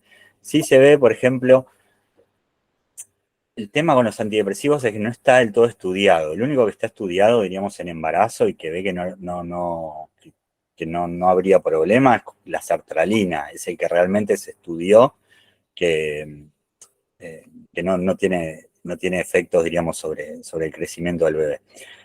Pero siempre lo ideal sería en el primer trimestre suspenderlo. En el primer trimestre suspenderlo viene la paciente con el EVA-test positivo, nos da tiempo ahí a retirar la medicación. No es que tiene que llegar a embarazarse una vez que suspendió la medicación. ¿Se entiende? O sea, viene la paciente, EVA-test positivo, suspendemos el escitalopram, hacemos una suspensión rápida, ¿sí? De 2 a 3 semanas. Sostenemos un poquito eso con el clonazepam, también intentando dosis mínimas efectivas. Dejamos solo el clonazepam a demanda si la paciente lo necesita. Y después del primer trimestre, ahí sí podemos como reiniciar un tratamiento. Siempre teniendo en cuenta dosis mínimas efectivas, ¿sí? Después lo que se hace más que nada con los ansiolíticos, en el último trimestre del embarazo, o sea, con el clonazepam, En el último trimestre del embarazo también se intenta suspender y dejarlo solo a demanda, pero porque eso después le puede llegar a generar al bebé un síndrome de abstinencia al nacer, ¿no? Porque ese bebé, de alguna manera, en dosis mínimas, pero está recibiendo clonazepam. Entonces, cuando nace, deja de recibir el clonazepam, es como cualquier persona cuando deja de tomar clonazepam, va a tener los síntomas de abstinencia. Entonces, se intenta en el último trimestre que el clonazepam suspenderlo y dejarlo solo, si la paciente lo requiere, en caso de crisis, como para no generar una dependencia, ni en la mamá ni en el bebé. Perfecto, gracias. ¿Sí? Pero sí, el escitalopram realmente no es un medicamento para nada riesgoso, ¿sí? Por más que no esté del todo estudiado. Pero molecularmente es muy similar a la sertralina, entonces se ve que no tiene mayor riesgo. Gracias. No, de nada. ¿Alguna otra pregunta? No. Bueno. Bueno. Pasamos entonces al tratamiento farmacológico en trastornos bipolar, ¿sí? Los trastornos bipolares, en realidad, nosotros lo que más comúnmente conocemos son los que tienen las dos fases, ¿no? La fase de manía y la fase de depresión. En general, con una fase en el medio o no de estabilidad, donde el paciente no está ni maníaco ni depresivo. Eso es lo que conocemos. Pero en realidad los trastornos bipolares se pueden presentar de varias maneras. Solo periodos, diríamos, de manía o hipomanía también, cuando la manía no es muy marcada, pero es un paciente que está acelerado, inquieto, productivo, diríamos, sin ser maníaco, pero acelerado, con periodos de mantenimiento y después de nuevo otro periodo de manía o con depresiones, ¿no? O sea, cuadros de depresiones recurrentes.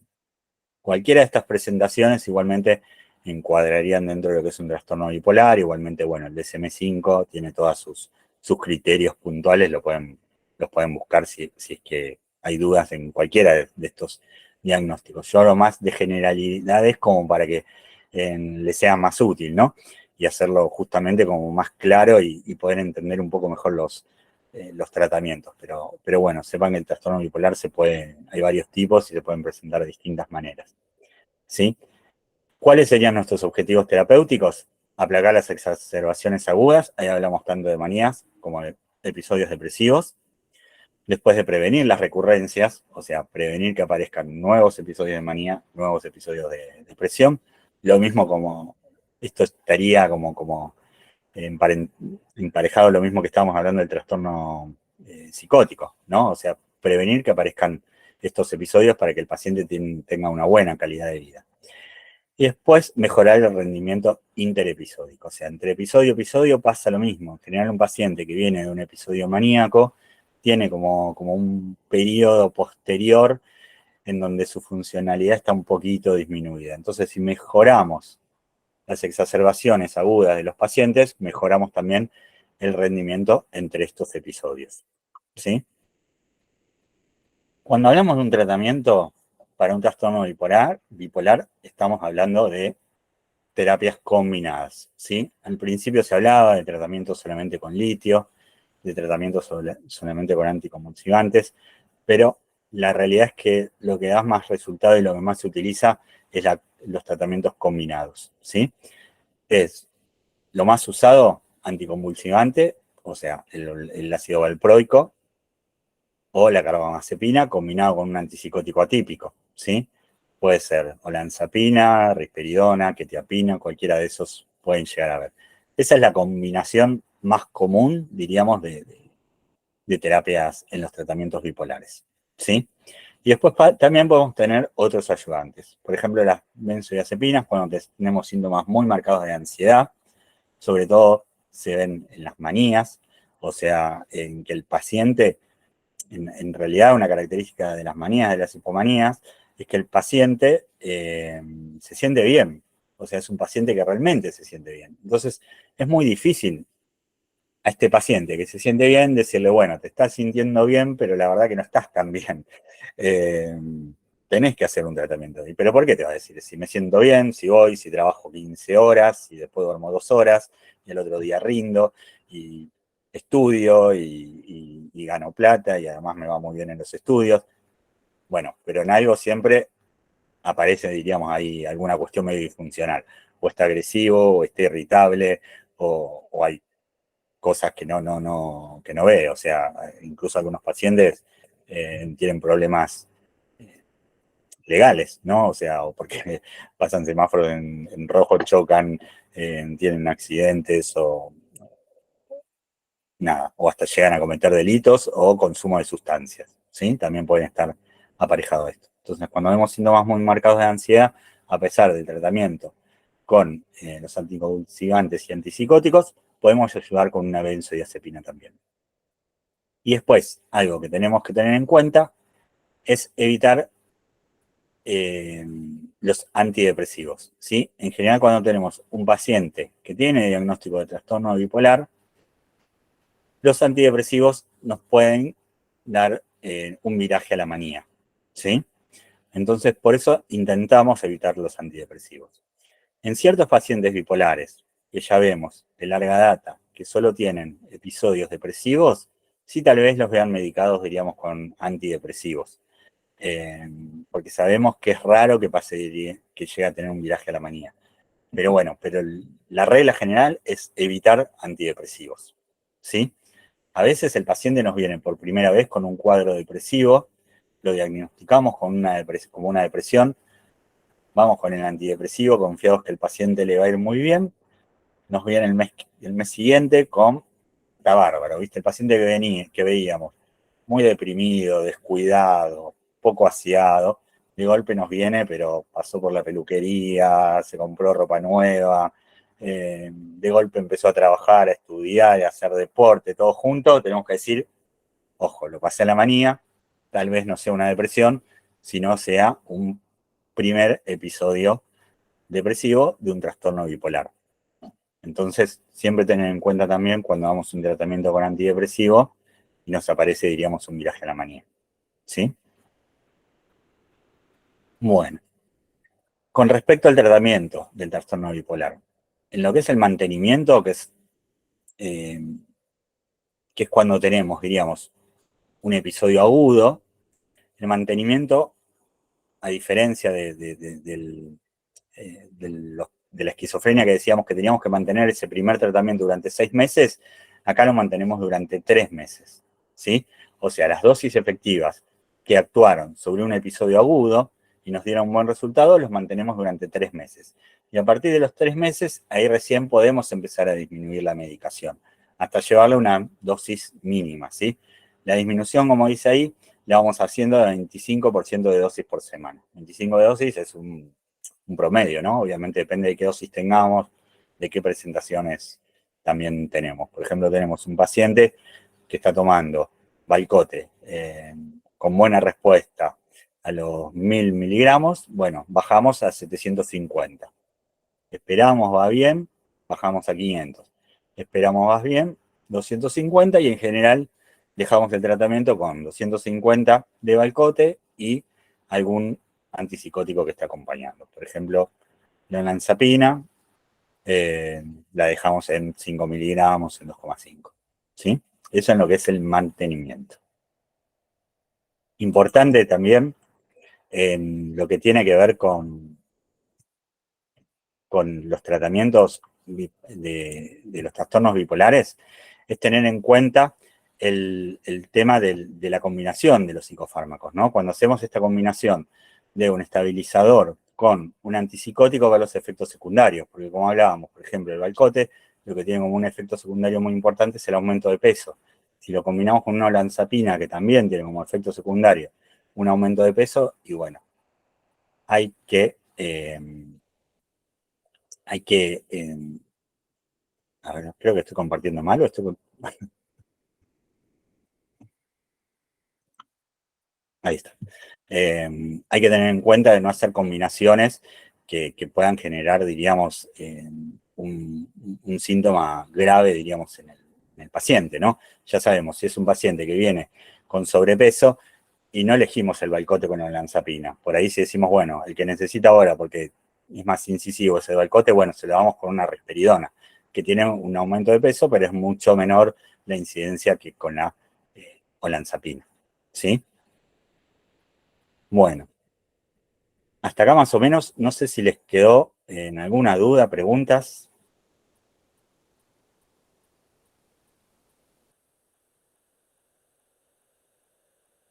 ¿Algo?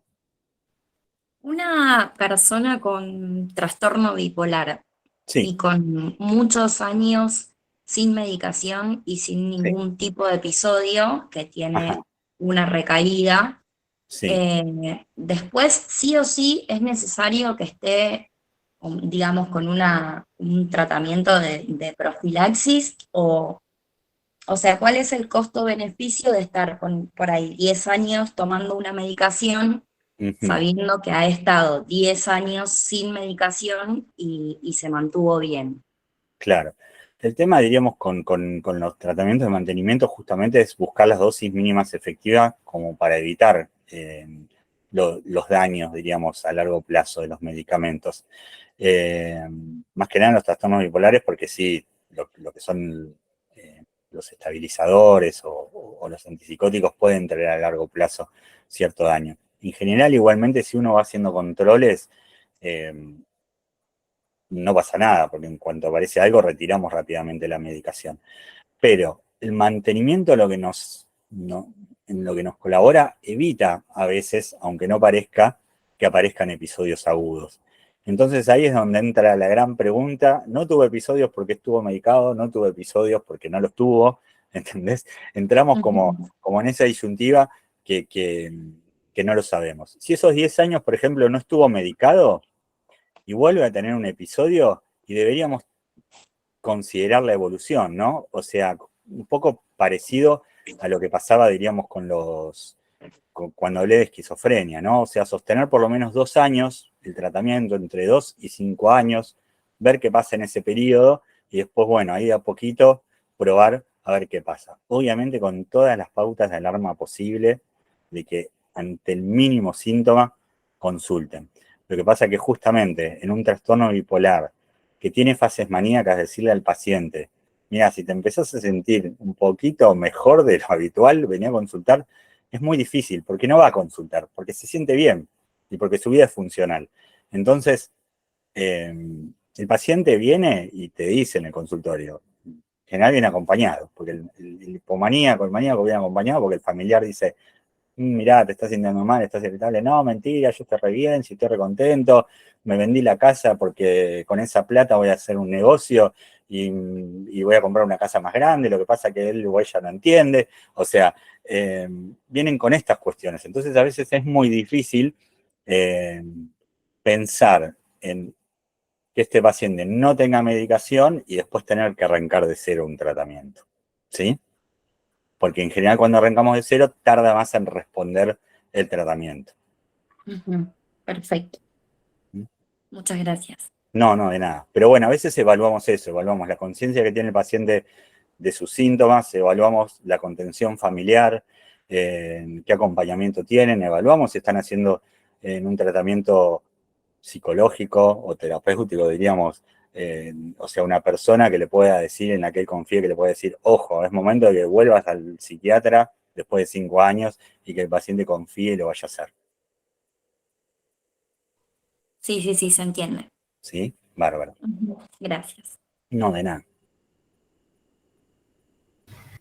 Una pregunta sobre el esquema de medicación para los trastornos de personalidad o trastornos límite de personalidad. ¿Varía mucho de lo que estuvimos viendo o algo que se pueda mencionar? No, a ver, los trastornos de personalidad, en general, los tratamientos sí, no los mencioné. Es verdad que los tenía ahí y después no los mencioné, pero en general los tratamientos se hacen con antidepresivos en dosis altas. En general responden mejor a dosis altas que de las dosis habituales, y según en qué periodo, diríamos, estén, se pueden ayudar con antipsicóticos. El tratamiento de base es ese. En general son pacientes que de base también tienen ansiolíticos, porque al ser muy variable, diríamos,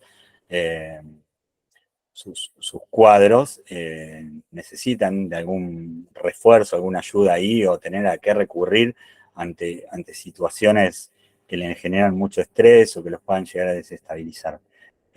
Pero el tratamiento de base en general es un antidepresivo a dosis altas. Partiendo de ahí se puede como combinar tanto con antipsicóticos como con ansiolíticos, lo más común, y algunos también tienen ciertos estabilizadores cuando tienen síntomas muy impulsivos. Cuando el paciente es muy impulsivo, en general tienen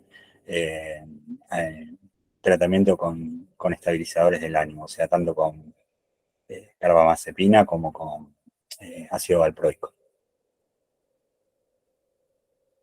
¿Sí? El tema, bueno, vieron que los trastornos de personalidad son muy inestables, entonces la verdad que en general nos están desafiando todo el tiempo, diríamos, a buscar estrategias terapéuticas donde a veces decimos, parece que no está tomando nada y el paciente sí está cumpliendo con la medicación. Pero bueno, realmente todo el tiempo tenemos que estar buscando estrategias nuevas cuando tenemos un paciente de estas características.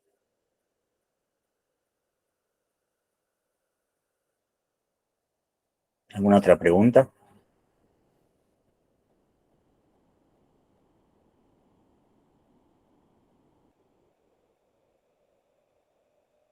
Bueno, a ver, yo creo que lo importante que les puede quedar de esta clase, bueno, más allá de conocer un poco de qué se trata y de qué sirven los medicamentos, es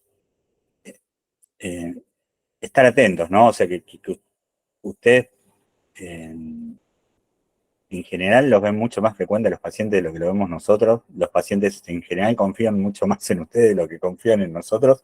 Entonces, más allá de las alianzas terapéuticas que intentamos hacer, entonces a veces les vienen con ciertos síntomas a los cuales ustedes pueden detectar, entender de qué se trata, explicarles hasta dónde pueden y siempre decirles, bueno, consultalo con Gabriel o con el psiquiatra que les toque, si es un trastorno de personalidad, te dicen Gaby también en el consultorio, entonces consultalo con Gaby, andá, hablalo, y el paciente genera buena alianza cuando ustedes también nos apoyan en esto de la medicación y les explican y les dicen el por qué. O sea, cuando ustedes conocen básicamente de qué se trata el tratamiento y pueden decirle alguna de estas cosas al paciente, el paciente responde mucho a ustedes. Entonces después vienen a nosotros y nos dicen, no, porque me dijo la psicóloga, me dijo el terapista, me dijo el psicólogo que le comente tal cosa. Y la verdad que para nosotros, para el paciente, para ustedes, es fundamental, diríamos, esto, ¿no? Y bueno, y también me parece importante para que puedan entender que a veces viene un paciente con un cuadro de ansiedad y dice, no, ¿y por qué antipsicótico? Porque a veces pasa también, ¿no? Que uno se pregunta, ¿y por qué el doctor le puso esto? Que está bueno que levanten el teléfono, nos mandan ahora con el tema de WhatsApp, uno se puede comunicar directamente y lo podemos charlar, pero bueno, saber de que se hacen estas combinaciones de tratamiento está bueno también, ¿sí? Bueno. Bueno, gracias a todos por por compartir 2 sábados. Muy clara las clases, Gabriel, muchas gracias. Nosotros Bueno. podríamos tener algún contacto tuyo, algún Bueno, después, mail. sí, voy a pasar, bueno, tienen mi mail en Mente Unida, en realidad, lo pueden difundir, Sí. no hay ningún problema. Bueno, Gabriel, muchas gracias. No, de nada. Me quedé pensando en esto que decías ahora al final, que qué importante es el acompañamiento, ¿no? Desde las dos disciplinas. Yo vivo en un pueblo bastante chico, es una ciudad chica, nos conocemos todos, viste lo que pasa en las ciudades chicas, y generalmente, o por lo menos antes de que yo me fuera a estudiar, había como no quiero decir una pica porque suena medio fuerte, pero había como ciertos encontronazos entre la visión del psicólogo y la visión del psiquiatra, y qué bueno que se puedan estar dando estas conversaciones bueno, obviamente abierta para todos, pero creo que la mayoría somos profesionales en la psicología, y qué bueno, me parece que está re piola que nos animemos también nosotros a entender de cosas que quizás las vemos ajenas a veces, entonces me parece, te agradezco a vos el aporte y me parece piola marcarlo porque yo lo noté mucho y creo que también se está haciendo un gran cambio con respecto a eso, y desde el consultorio nosotros necesitamos saber si hay algo con respecto a la sexualidad, si hay algo con respecto al sueño, si hay algo con respecto al apetito, que tiene que ver con todo esto. Y a veces uno en la facultad, por lo menos yo me recibí hace 1 año y pico, y no se ve mucho. Yo, de hecho, elegí hacer una optativa en psicofarmacología porque no estaba dentro del programa. Sí. Y un poco de esto ya lo había visto, pero siempre nos queda un poco vago todo. Entonces digo, nada, agradecerte a vos y por supuesto a Mente Unida por el espacio, y qué bueno, vuelvo a repetirlo porque de verdad me parece re importante que haya más comunicación interdisciplinaria entre los laburos, que al fin y al cabo vamos en pos de lo mismo. Así que bueno, gracias por eso. Bueno, gracias a vos. Pero bueno, sí, yo creo que uno de los mejores aportes que tuvo, diríamos, la ley de salud mental es esto, ¿no? Es remarcar sobre todo el trabajo interdisciplinario. Más allá de la polémica o no que pueda producir, digamos, la ley, me parece que apunta a un trabajo interdisciplinario y que es básico, digamos. O sea, realmente mi trabajo, sin el trabajo, diríamos, del psicólogo, de los acompañantes y todo, no lo puedo hacer. Y bueno, y lo mismo, y ustedes a veces necesitan, diríamos, de nosotros, diríamos, para estabilizar al paciente. Y como decías, también es importante esto, ¿no? Porque a veces el paciente nos aparece con un síntoma sobre su sexualidad y creemos de que tiene que ver con su cuadro depresivo, su cuadro de ansiedad, y en realidad es un efecto que está haciendo una medicación. Entonces también está bueno que sepan de esto. La realidad es que acá lo hicimos, diríamos, en 2 charlas, pero bueno, para nosotros farmacología son 2 años, ¿no? Entonces intenté como reducir y poder como englobar todo lo mejor posible como para que se pueda entender y que queden por lo menos los conceptos más importantes de cada grupo y de cada tratamiento. Súper claro, muchas gracias. Bueno, gracias. Gracias, muy súper claro. Como acompañante terapéutico que tenemos, creo que solo 1 año en la currícula, la materia de psicofarmacología, la verdad que fue muy clara, muy fácil de entender, y está genial esta parte de ver los efectos secundarios para quienes acompañamos a personas que están tomando medicación, para poder hacerlas conscientes de que tal vez una situación o cierto síntoma o cierto estado que tiene se puede deber a los efectos secundarios de la medicación que está tomando, y nos ayuda mucho a abrirnos la cabeza a nosotros como profesionales. Exacto. Exacto. Sí, es así como decís. Sí mismo, a veces esta información acerca de los efectos secundarios llega también a los pacientes, ¿no? Por medio del prospecto, internet y demás, o mismo por lo que atraviesan. Y a veces también surge esta consulta acerca, o este interés por lo natural, que termina como a veces boicoteando la adherencia al tratamiento. ¿Hay opciones más naturales por fuera de los psicofármacos que funcionan, no sé, en esquizofrenia, en trastornos límite de personalidad, que acompañen en los síntomas sin generar tantos efectos secundarios o tanto malestar por ahí en la vida del paciente? A ver, y la realidad cuando estamos hablando de esquizofrenia, de trastornos, diríamos, muy ya definidos, y lamentablemente no hay nada, diríamos, natural que acompañe un poco de esto. Sí, a veces más para la ansiedad, ¿no? Cuando hay síntomas leves, después depende de cada uno. O sea, yo no trabajo con homeopatía, pero bueno, hay pacientes que vienen y me dicen, bueno, tomo homeopatía, me manda, yo siempre le digo, bueno, vos mandame para ver de qué se trata. En lo que tiene que ver con la alianza terapéutica, yo siempre le digo al paciente, cuando me vienen con estas cuestiones de tomar cosas más naturales, mientras que no se contraponga con tu tratamiento farmacológico que yo te estoy indicando, todo bien, ¿no? Porque también tiene que ver con la alianza. Si yo al paciente me pongo también en estricto y nada, y el paciente quiere tomar melisa porque dice que le hace bien antes de dormir y duerme con eso, y no toma el clonazepam, y bueno, y sí, tomalo. Yo, ¿quién soy para decirle, bueno, no lo tomes y tomate el clonazepam o el Zolpidem? Pero la realidad es que no hay nada probado que pueda reemplazar o mejorar, diríamos, este tipo de tratamientos, ¿sí? O sea, formalmente, estudios clínicos formales no hay de otras cosas. Claro, porque a veces surge también como acompañantes terapéuticos, nos encontramos con, y por ahí esta postura de los médicos, termina como diluyendo la alianza porque terminan desestimando por ahí la postura. A veces hasta quedan como para el paciente en un lugar de desconocimiento. Bueno, no me lo indica porque no sabe.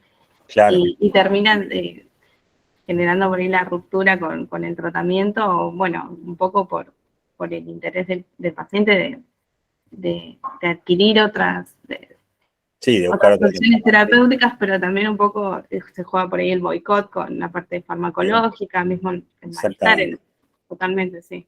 Por eso, yo siempre intento decir, bueno, mira, mientras que sea natural de verdad, asegúrate que sea natural de verdad, que no se contraponga, diríamos, con mi tratamiento, hace lo que quieras. O sea, no, lo mismo que con ciertas cuestiones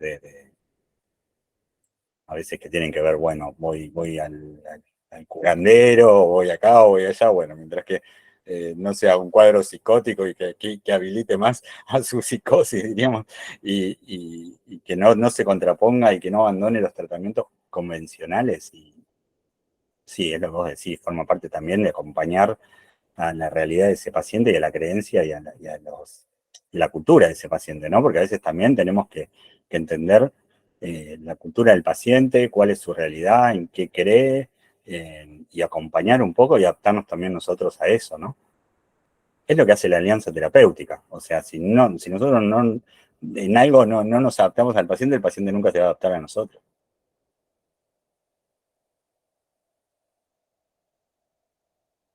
¿Sí? Bueno, muchas gracias, estuvo muy buena la capacitación. Bueno, gracias. Gracias. Bueno. Gracias, Gabriel. Bueno. Excelente. Bueno, muchas gracias. Bueno, gracias a todos entonces por participar estos 2 sábados. Bueno, después, si quieren, en algún momento más adelante volvemos a hacer alguna otra capacitación. Yo la verdad que las disfruté mucho también las 2 charlas. Fueron muy participativas, muy interesantes también para mí y bueno, y ver cuáles son los intereses desde su lado también me sirve a mí como para armar también estas charlas de una manera más dinámica. ¿Mm? Así que les agradezco la participación. Muchas gracias. No, de nada. Muchas gracias. Gracias.